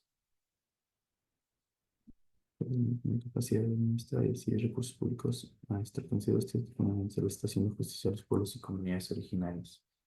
Yo considero a quien pregunta si al final se le está haciendo justicia, que de hecho hay que cuestionarnos que los procesos de reforma constitucional usualmente son una parte de un reconocimiento, de más bien, de una exigencia social más amplia de justicia. Yo considero que este artículo sigue teniendo bastantes cosas a las cuales no llega, porque nos tenemos que cuestionar cómo se entiende la relación entre pueblos y comunidades indígenas y afromexicanos y el Estado. Y yo diría que esto se quedó muy lejos de lo que los pueblos estaban exigiendo en muchos elementos y además se quedó lejos de lo que había sido un propio proceso impulsado desde el gobierno anterior y el actual sobre este proceso de reforma. No sé si ustedes lo sepan, pero el Instituto Nacional de Pueblos Indígenas se movilizó y movilizó a muchos de sus elementos y a muchas de las poblaciones para realizar foros, que eran foros de consulta, que lo que querían hacer era acercarse y cumplir con las obligaciones de escuchar a los pueblos y de tratarlos en una lógica de respeto para después dar origen a una propuesta de reforma constitucional. Esta propuesta de reforma constitucional existió y esta propuesta de reforma constitucional fue publicada en 2021. Ustedes pueden encontrarla. Es propuesta de reforma constitucional de los derechos de pueblos y comunidades indígenas y afromexicanos desarrollada por el Instituto Nacional de Pueblos Indígenas, que dicho sea de paso debería de llamarse también y afromexicanos, ¿no? Pero bueno, esto es algo que está faltando todavía. Y entonces, en ese propio proceso de trabajo para llegar a una propuesta de reforma constitucional, se estaban pensando, y yo se los menciono acá en el primer punto, algunas reacciones preliminares y, ojo, de nuevo, está por verse mucho de lo que sucederá después. Tenían una propuesta de reforma de 17 artículos de la Constitución Política de los Estados Unidos Mexicanos. A raíz de ese proceso, que uno puede cuestionar incluso qué tanto lo que se hace desde una institución del Estado puede responder a las exigencias de los pueblos y comunidades indígenas y afromexicanas. Pero al menos existió ese proceso. Y se estaba planteando una reforma integral. Se estaba planteando una reforma que abordara 17 artículos de la Constitución, por mencionarles algunos, el artículo 27, que tiene que ver con la gestión de propiedad y con la gestión del territorio. Estaba también planteándose una reforma al artículo 115 constitucional, sobre todo en las interrelaciones que suele existir con los municipios reconocidos dentro de la estructura estándar del Estado. Estaba planteándose parte de reforma al Poder Judicial como consideración a una justicia intercultural. Y todo eso no quedó reflejado en esos otros artículos que serían un reflejo de un entendimiento integral de la relación entre los pueblos y el Estado. Y esto acabó referido acá solamente por hacerles una sugerencia de nuevo y como les decía, este es un criterio personal. Parece que seguimos llegando a la dinámica de conferir y conceder un rincón constitucional y que el rincón constitucional es el artículo 2 constitucional y que ahí está lo que regula los derechos de pueblos y comunidades indígenas y afromexicanos, cuando en realidad tendríamos que hablar de un replanteamiento integral del Estado si quisiéramos caer en relaciones más justas. Ahora, otra cosa en la que yo pondría atención es esta idea de la unidad nacional como límite.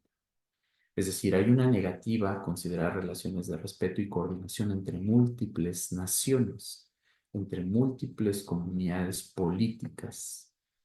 Y por ende, esto deriva en que la libre determinación y autonomía se da siempre y cuando se dé en los contornos que establece el Estado. Entonces, esto les quiero mencionar particularmente porque no es que no haya existido la oportunidad de tener otra forma de reconocer constitucionalmente esto. Ustedes no sé si están al tanto del proceso legislativo que después nos lleva a que exista una reforma constitucional, pero en particular usualmente cuando ustedes ven los dictámenes, este en concreto que tengo frente a mí es el de la Cámara de Diputados. Una de las cosas que suele pasar es que se conjuntan iniciativas presentadas por distintos legisladores y legisladoras que tratan de hacer propuestas sobre el mismo eje, que es precisamente iniciativas alrededor, en este caso, de derechos de pueblos y comunidades indígenas. Bueno, para decirles que no haya existido el conocimiento de una alternativa de cómo hacer este reconocimiento, hubo una propuesta de iniciativa que presentó un diputado que dirigió un escrito a la Comisión de Pueblos Indígenas y Afromexicanos, que lo que él decía, un diputado del Estado de México, que lo que él decía es, deberíamos de considerar, enunciar que los pueblos indígenas y afromexicanos tienen un carácter nacional y que en esa medida la nación mexicana es una nación de naciones, esto es plurinacional. Además de que en su opinión debería denominarse a los pueblos indígenas más bien originarios ancestrales. Es decir, existió una propuesta que nos decía, podríamos ir hacia un reconocimiento de plurinacionalidad en el texto constitucional. Y no se tomó ese camino. Se tomó el camino, que ya les he referido en esta sesión, de la unidad nacional.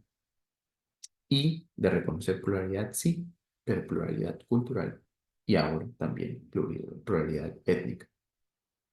Entonces esto me parece que nos lleva a decir, se reconoce la libre determinación y autonomía, sí, pero dentro de los contornos del Estado. Un Estado que no acepta abrirse a la posibilidad de sociedades multinacionales. Y esto, por decir, quizá les pueda sonar extraño decir, pero es que cómo puede ser eso, eso no funciona. Recuerden lo que escuchamos en el podcast y recuerden que ya hay ciertos ejemplos de esto. Bolivia, desde el 2006, me parece, y también el reconocimiento constitucional en Ecuador, tienen el reconocimiento a la plurinacionalidad dentro de sus estados, precisamente porque se reconoce a los pueblos y comunidades indígenas como naciones.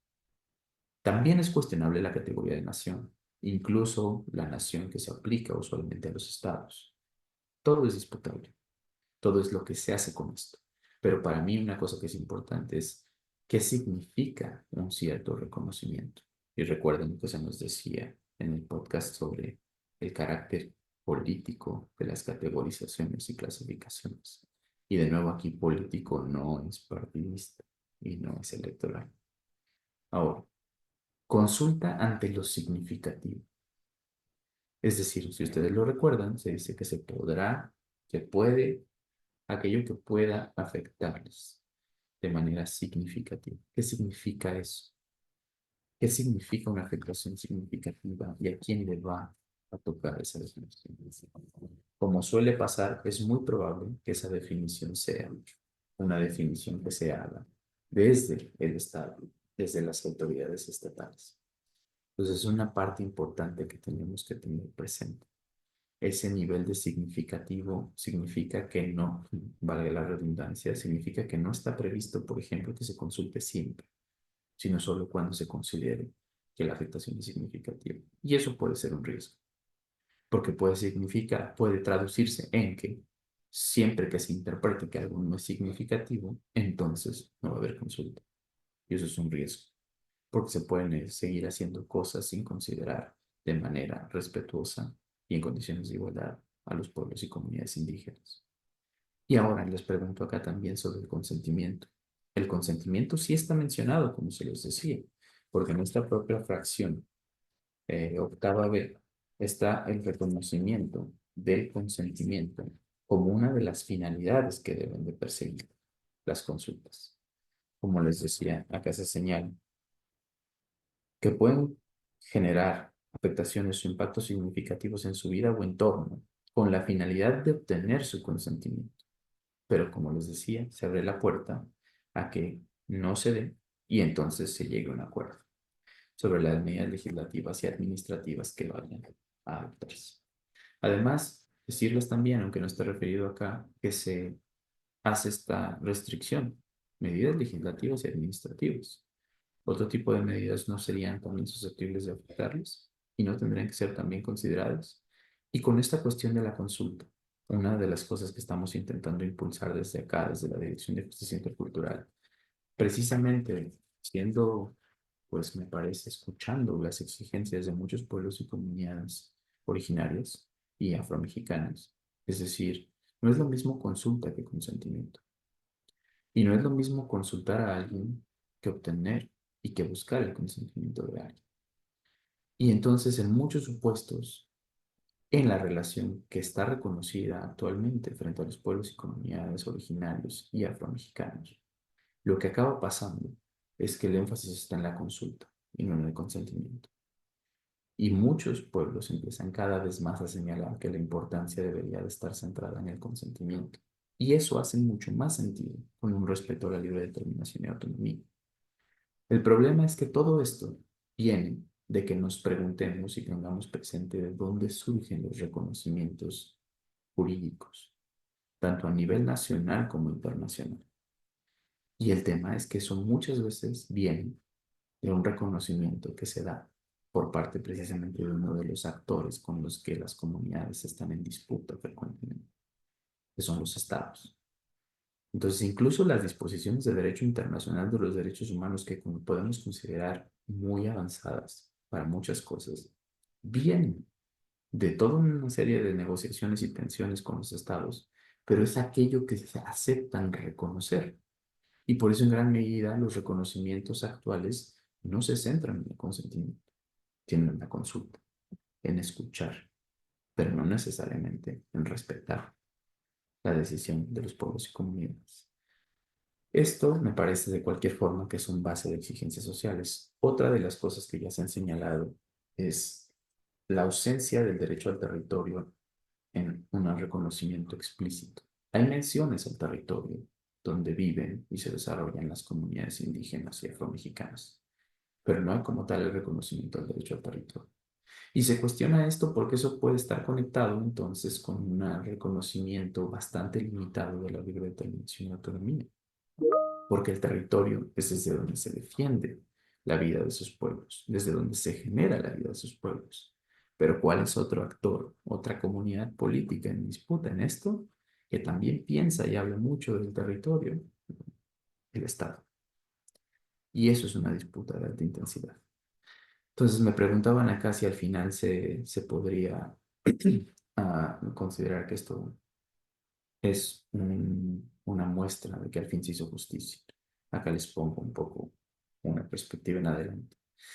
Me parece que es una reforma aún lejana de lo ideal.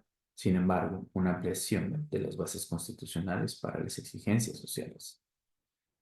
Y eso todavía está por verse en qué se traducirá. Pero al menos hoy día existe un reconocimiento de varias cosas que antes no estaban reconocidas constitucionalmente. Y son mayores posibilidades de realizar exigencias de respeto. O, si no se da ese respeto, de señalar incoherencias, de señalar incumplimiento, de señalar deficiencias, que antes no se podían señalar como tal, porque se podía responder, eso no está reconocido en ningún lado, ¿no? Ahora, ya estamos más avanzados en la sesión el día de hoy, tenemos todavía media hora, pero lo que les puedo señalar es que me gustaría presentarles algunos elementos más, de nuevo, recordando que la próxima sesión entraremos a algunos ejemplos específicos del reconocimiento a través de desarrollos jurisprudenciales que se han dado, pero ojo, también me parecía por eso importante hacer esta pausa en esta nueva versión del artículo 2 constitucional, porque este artículo 2 constitucional es tan reciente que muchos de los desarrollos jurisprudenciales que existen, incluso a nivel teórico y a nivel de otro tipo, están basados en la base previa del artículo 2 constitucional. Como ya les he dicho, otro compañero, querido compañero, va a hacer la exposición sobre los derechos de los pueblos y comunidades afromexicanos. Eso se dio apenas, el reconocimiento explícito, en 2019. Apenas está en proceso cada vez más en crecimiento la traducción de lo que significa ese reconocimiento constitucional. Pero entonces estamos todavía en el proceso en el que esto se va a tener que echar a andar. Y esta respuesta de si esto hace justicia o no, tendrá que verse más allá del texto constitucional. Tendrá que verse en qué se traduce efectivamente en las condiciones de vida de los pueblos y comunidades indígenas y de todas las personas consideradas como originarias. Entonces, también yo les hacía referencia acá, me parece que es importante, y ya lo mencionó alguna persona en sus preguntas y respuestas, al artículo 1 de la Constitución Política de los Estados Unidos Mexicanos. ¿Y por qué? Porque me parece que eso ahí es una puerta de apertura a las disposiciones de fuente internacional que también son parte de nuestro sistema jurídico. El artículo 1 constitucional hace un reconocimiento amplio de los derechos humanos de todas las personas, pero específicamente permite abrir la puerta, que son estas cláusulas de apertura, que se suele llamar así en abordajes teóricos, que lo que permite es entonces decir todo lo que significan los derechos de los pueblos y comunidades indígenas, no solamente tenemos que reducirlos al artículo 2 constitucional. También es lo que está previsto en los tratados internacionales y en otras normas internacionales. Y eso sí beneficia a los pueblos y comunidades indígenas en una lógica mucho más de avanzada, como lo que significa el caso específico del principio pro persona, que de hecho allí la persona debe ser entendida en un sentido colectivo también. Entonces, en esa lógica hay una protección que puede derivar no solo de la fuente de reconocimiento nacional, sino también internacional. Aquí les mencionaba un poco de lo que ya hemos estado hablando, pero estos son parte de fragmentos de precisamente un cuestionamientos que vienen desde la perspectiva que nos presenta Yasnaya Aguilar, ¿no? Y entonces nos dice, los une a estos pueblos la categoría indígena, entre comillas, el hecho de no haber conformado su propio estado. El hecho de haber quedado encapsulados dentro de otros estados, aún más, estos estados construyeron prácticas y narrativas homogeneizantes que niegan la existencia misma de otras naciones, naciones con lengua, territorio y pasado común. La gran trampa de los estados modernos, se dice, es que a golpe de ideología nacionalista nos han hecho creer que además de estados son también naciones. México es un estado, no una nación. México es un estado que ha encapsulado y negado la existencia de muchas naciones. Y este es uno de los posicionamientos, precisamente con lo que ya hemos estado hablando y con lo que escuchábamos en el podcast. Pero ahí decirles, tenemos muchos problemas porque usualmente solemos pensar el mundo con una serie de factores, con una serie de elencos que parece que nos dicen Estado igual a nación, eso es incuestionable, comunidad política es una, solamente nos imaginamos relaciones de subordinación y no de coordinación, y en realidad podemos amplificar esto a pensar en distintas posibilidades políticas. Y se dice, lejos ya del significado etimológico, la categoría indígena es una categoría política, no una categoría cultural ni categoría racial, aunque ciertamente ha sido racializada. Indígenas son las naciones sin Estado, y por eso se dice, son indígenas el pueblo Ainu en Japón, el pueblo Sami en Noruega y el pueblo Mije en Oaxaca. Esta condición es también a pueblos como el catalán o escocés. Todo esto es disputable, todo esto es cuestionable. Pero esto precisamente nos lleva a una pregunta. ¿Quién o quiénes es el sujeto político jurídico de los derechos? Recuerdan que iniciamos esta clase preguntándoles tanto qué pensaban que eran los pueblos y comunidades indígenas o qué sabían y por otra parte cuáles eran sus derechos. Entonces, aquí lo que tenemos entonces es la referencia a quién o quién es ese sujeto político de derechos. Hay que preguntarnos, pensamos en qué derechos existen para los pueblos y comunidades indígenas, pues hay que preguntarnos cómo concebimos al sujeto político de derechos. Hoy día, a raíz de la reforma de septiembre de 2024, ya tenemos una referencia como sujetos de derecho público. Pero eso no necesariamente significa que se les reconozca como sujetos y actores políticos en condiciones de igualdad. Entonces, déjenme seguir. Esto usualmente ha sido abordado a raíz de la diversidad cultural y voy a ir un poco más rápido porque me parece que podemos entrar a otros elementos centrales, pero usualmente el abordaje cuando nos planteamos estas cuestiones de los derechos de pueblos y comunidades indígenas pasa por un tamiz de la diversidad cultural. Aquí siempre hay que preguntarnos cómo estamos entendiendo cultura y cómo estamos entendiendo la diversidad. porque muchas veces la cultura se entiende como una cosa exótica, como una cosa folclórica y como una cosa reducida a ciertas expresiones, pero en realidad sería mejor para estos términos ir a un entendimiento más integral y complejo de la cultura. Cultura entendida como todo aquello que viene de una creación humana. Y entonces todo aquello que viene de una creación humana significa todo. Significa que nuestro sistema económico es un reflejo de nuestra cultura, significa que nuestro sistema social es un reflejo de nuestra cultura, significa que nuestro sistema electoral es un reflejo de nuestra cultura, significa que el hecho de que pensemos que el Estado es el único ente que tiene esa calidad diferencial es un reflejo de nuestra cultura. Es decir, este es un entendimiento más amplio y más integral de la cultura, no reducido a ciertas expresiones que por supuesto tienen todo su valor, expresiones artísticas. Y la diversidad, como ya les decía, también es importante como la entendemos. Diversidad, ¿hasta qué punto? Diversidad de qué cosas.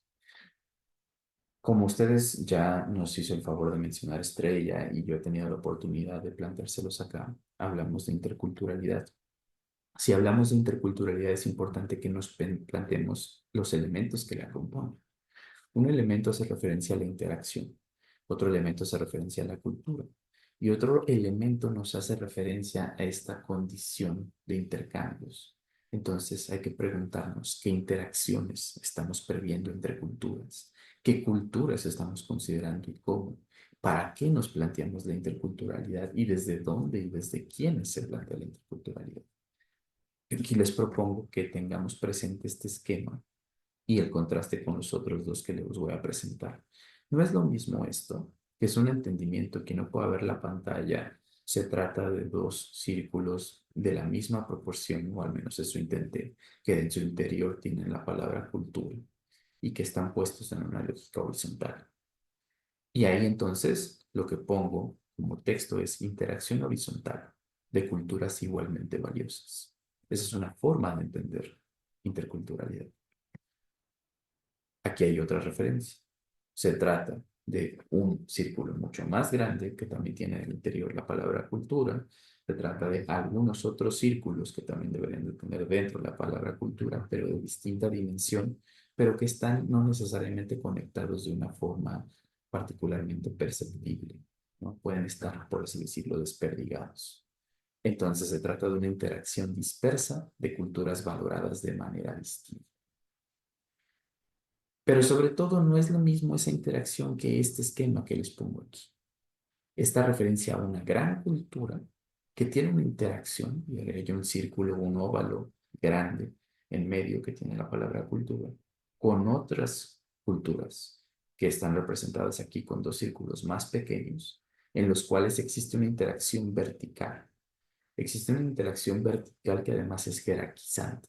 Se establece que hay una forma de entender culturas de superior y unas culturas que son inferiores. Son inferiorizadas, son consideradas como menos valiosas. Pero aún así, la interacción existe. Por eso también estos círculos y óvalos están unidos por flechas. Obviamente el nivel de influencia que puede tener uno al otro lado no necesariamente es el mismo. No se puede incidir con la misma capacidad en cambiar ciertas cosas cuando se es mucho más limitado el poder que se ha logrado acumular y el poder que se ha logrado conferir.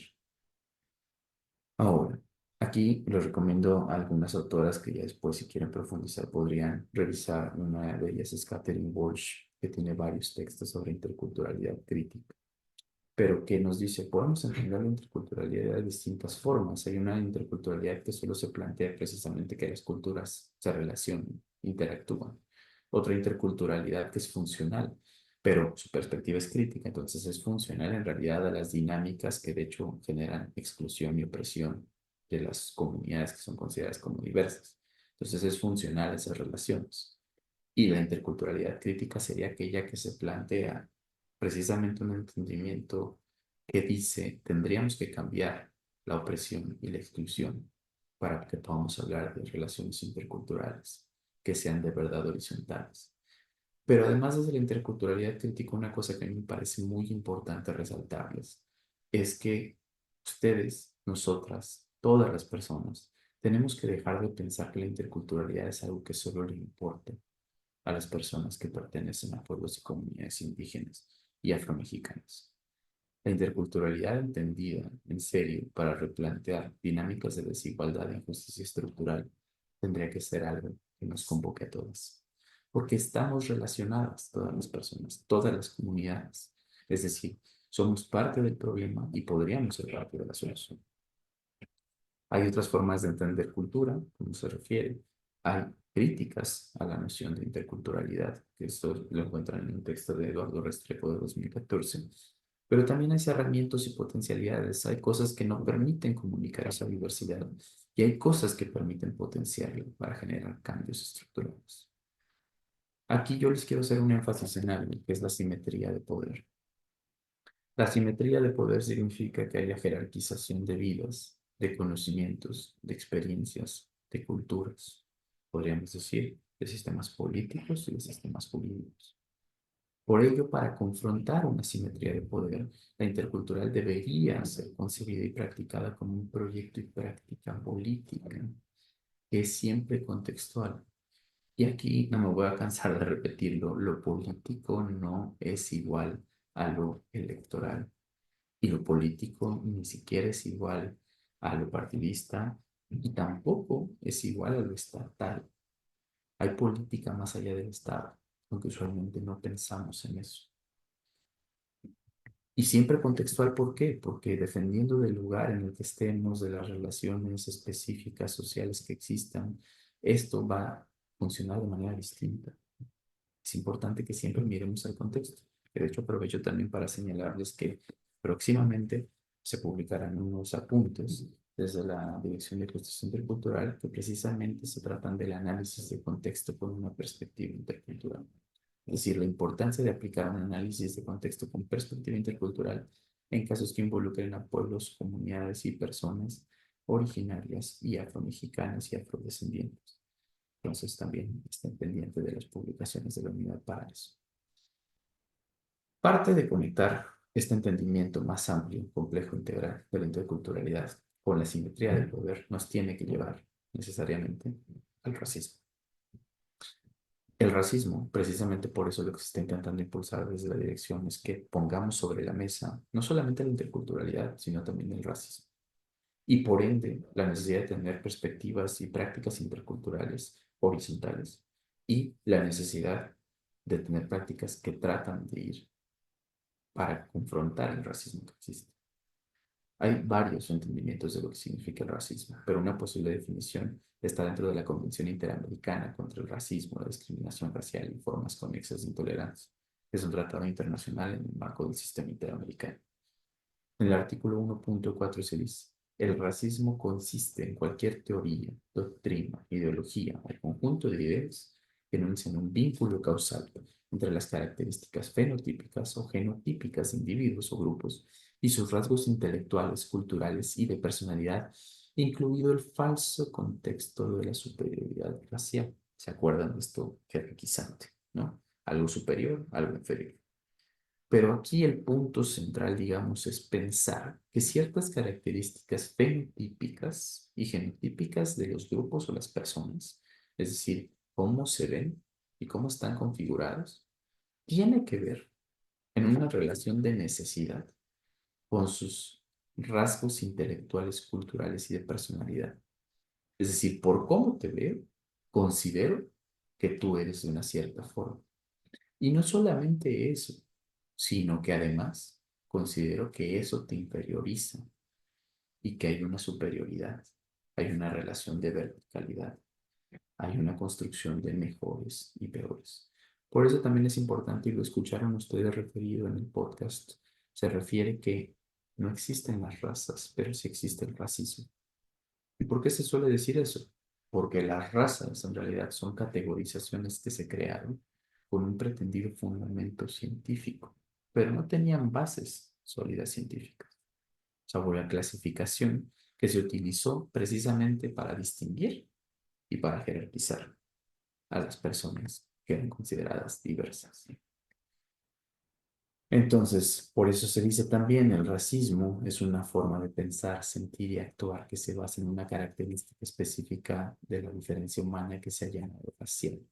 Desde mediados del siglo XVIII, la división de la humanidad en razas ha sido uno de los medios más efectivos para establecer jerarquías. Recuerden, la diferencia y la diversidad no es un problema en sí mismo. El problema es la jerarquización, pues falsamente se plantea que hay razas inferiores y superiores. Esta manera de clasificar a la humanidad ha contribuido fuertemente a la creación de muchas desigualdades e injusticias que se han interiorizado en la idea de que hay personas que valen menos debido a una característica biológica suya anclada en su naturaleza. Estas son distintas formas de entender el racismo. Solo para referírselos, hay un autor últimamente cuestionado que se llama Silvio Almeida, que en 2019, al menos la versión en español de este texto, hacía referencia a distintos tipos de racismo. El individual, que se da en las interacciones individuales. El institucional, que está incluido al interior de cómo funcionan las instituciones. Y el estructural. Es decir, tenemos racismo estructural porque nuestras sociedades tienen esa dinámica inferiorizante y jerarquizante frente a ciertos grupos. Y ese racismo es estructural a todas nuestras sociedades. Y esto impacta tanto a las relaciones institucionales como a las relaciones individuales. Y ya voy a ir cerrando un poco con esta sesión el día de hoy y dedicaré unos minutos a volver a leer sus preguntas, pero es racismo y pueblos indígenas. Y la pregunta que dejo abierta, pero en realidad podemos seguirla tomando como base y más bien quiero que la tomen como parte de su reflexión hacia adelante, es si tiene sentido hacer esta conexión entre racismo y pueblos indígenas. Sí, no, ¿por qué? Y les pongo acá algunas razones para el sí. De hecho, hay un texto que lo pueden encontrar ustedes en internet fácilmente que se llama La definición jurídica de racismo, a propósito del Día Internacional de los Pueblos Indígenas y el aniversario de la inclusión constitucional de los pueblos afromexicanos. Y precisamente no solamente les diría que una respuesta es esta, que está en este texto de Elia Avendaño, sino que además está de los reconocimientos que ya existen. Existían y hasta hace no mucho, al menos a nivel cercano, continental, que ya les decía, esta conferencia interamericana. Y por otra parte, también está ahora ya, como les diría, el reconocimiento explícito dentro del artículo 2 constitucional del racismo y la discriminación como un problema que impacta particularmente a los pueblos y comunidades indígenas y afromexicanos. Aquí nada más para decirles que una lectura que se ha dado desde la antropología ha sido que existe un cuestionamiento que pone la luz sobre el racismo y los pueblos indígenas y cómo esto les ha afectado. Y esto obviamente afecta de manera transversal a sus derechos y la posibilidad de que sus condiciones de vida mejoren. Y hay un texto que se llama así: el protagonismo, las indígenas, las políticas estatales y el nuevo racismo en la época del indiferentismo. Y esta idea es que yo les preguntaba, si recuerdan, cuál es el sujeto político que solemos considerar y cómo, hasta qué punto, con qué límites. Y esta idea es que a veces, sobre todo este análisis se concentra mucho en la realidad de Guatemala, pero podríamos pensar que tanto también se aplicaba a lo que afecta a las vidas de pueblos y comunidades indígenas en México. Es esta lógica de se permite hasta un cierto punto que estos sujetos políticos existen. Se les permiten y conceden ciertas cosas, pero no todas, y se les limita. Por eso aquí hay referencias a distintas cosas. Se habla de, por ejemplo, el mestizaje y el multiculturalismo neoliberal. Dice, durante su época de oro, a mediados y finales del siglo XX, la ideología estatal de mestizaje logró una hegemonía impresionante, con un proyecto que combinó algunos elementos igualitarios con otros represivos, la misma dualidad que contiene actualmente el multiculturalismo. Es decir, desde muchas perspectivas, el multiculturalismo también está cuestionado, a pesar de que muchos de nuestros abordajes institucionales a veces toman eso como un referente positivo. Yo les diría que hay que pensar que todas las palabras tienen una carga, y eso es cierto, y nos puede llevar a adoptarlas o a dejarlas de lado, pero al mismo tiempo también que recordemos a qué quieren hacer referencia los términos. Multiculturalismo es una referencia a muchas culturas y el sistema que se propone para entender esa interacción entre muchas culturas. El pluriculturalismo, de cierta forma, explica eso también. Muchas culturas. Entonces, más bien es qué cosa está haciéndose con ese término. ¿Qué significa que se califica algo como multicultural? Porque a veces puede ser que el término usado sea multicultural y sea, de hecho, bastante benéfico. Pero a veces puede ser que el término sea pluriculturalidad y plurinacionalismo incluso, y sea bastante perjudicial. Entonces es importante que tengamos esto presente. No vamos a detenernos más en esto, pero decirles que este racismo que afecta a muchos pueblos y comunidades indígenas implica un proceso de construcción de un cierto sujeto como indígena otro, como indígena distinto. Que se reconozcan los derechos culturales, por ejemplo, sí, los derechos económicos y cuestionamientos políticos de alta intensidad, ¿no? Que se limite y delimite la participación política y el impacto político de los pueblos y comunidades originarias, que pueden, de nuevo, yo les ponía las cantidades, las cifras al inicio. Estamos hablando de más de 20 millones de personas. No son pocas personas. Estamos hablando de una proporción muy significativa de nuestra sociedad. El tema es cómo hemos construido esa relación hasta ahora. Entonces, la idea sería que se construyan puentes, tanto entre los reconocimientos que sí se dan desde las instituciones estatales, como aquellas que existen más allá de esos reconocimientos, porque eso es una cosa clave. De hecho, este texto, lo que les ponía algunas referencias de Yasna y Aguilar, se llama, me parece que el título en sí mismo es provocativo, se dice un nosotros sin México. No se dice nunca más un México sin nosotros, se dice un nosotros sin México. Y eso es que muchos pueblos se plantean la existencia más allá del Estado, porque de hecho han existido antes y más allá del Estado. Esto no es una lógica tajante, siempre las cosas están matizadas, nunca se trata de dicotomías fuertes entre blancos y negros, sino más bien entre matices y muchas escalas de grises. Aquí ya hemos abordado la parte de la autoadscripción, la identificación y la autodeterminación y los sistemas normativos internos. Eso lo podemos ver ya en más detalle, que es uno de los casos en los que quiero que nos centremos, así como otros que han sido desarrollados desde la Suprema Corte.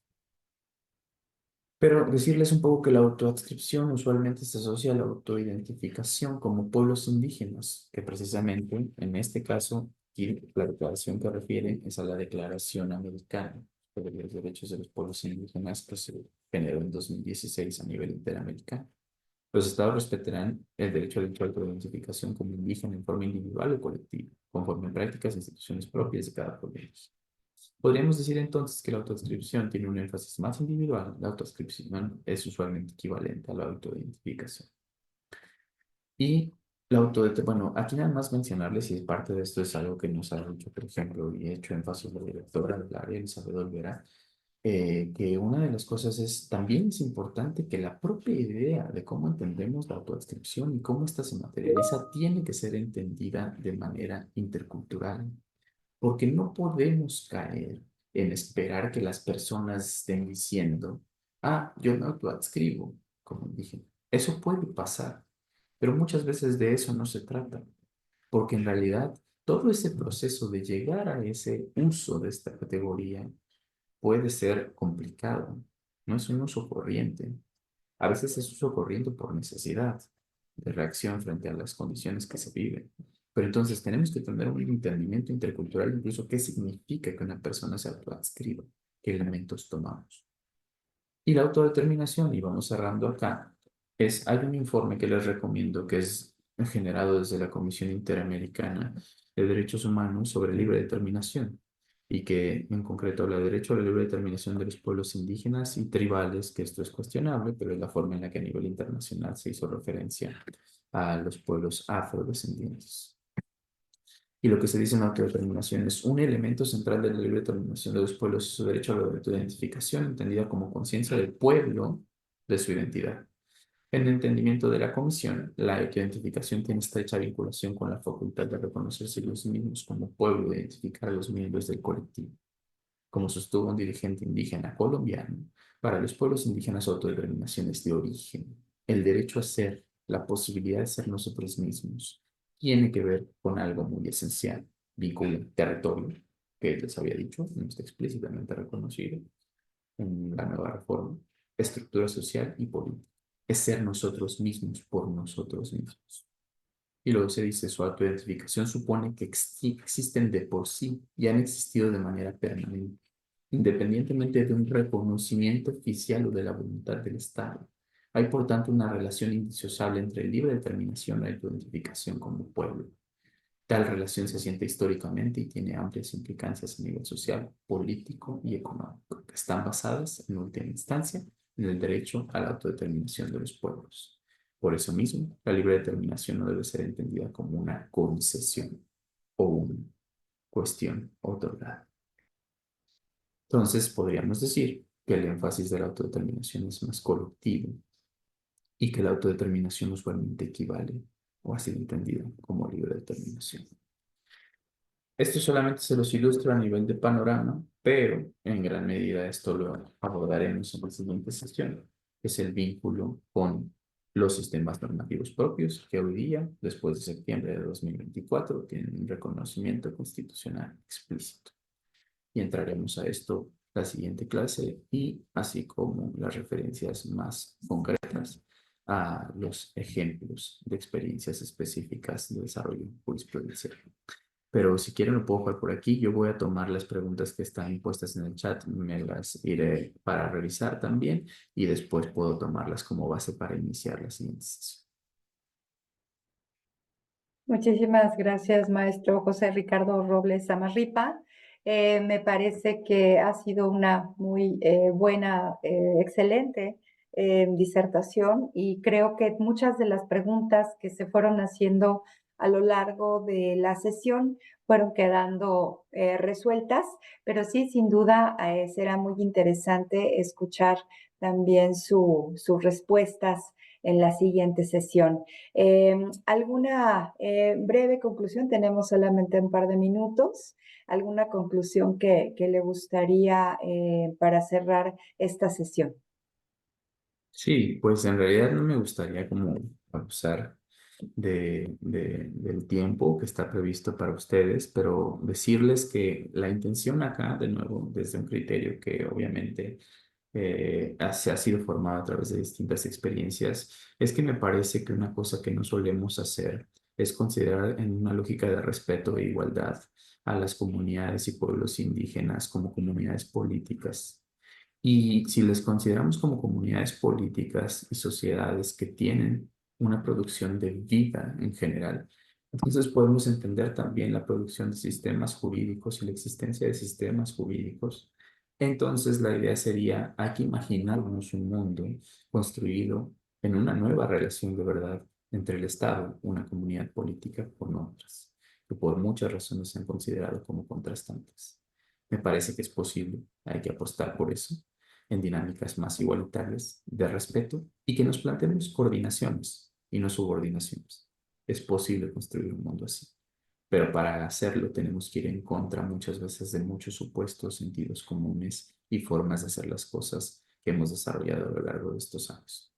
Eso sería, y me gustaría entonces mucho encontrarnos la próxima sesión para que podamos terminar con estas partes y poder hacer un abordaje específico en algunos desarrollos jurisprudenciales.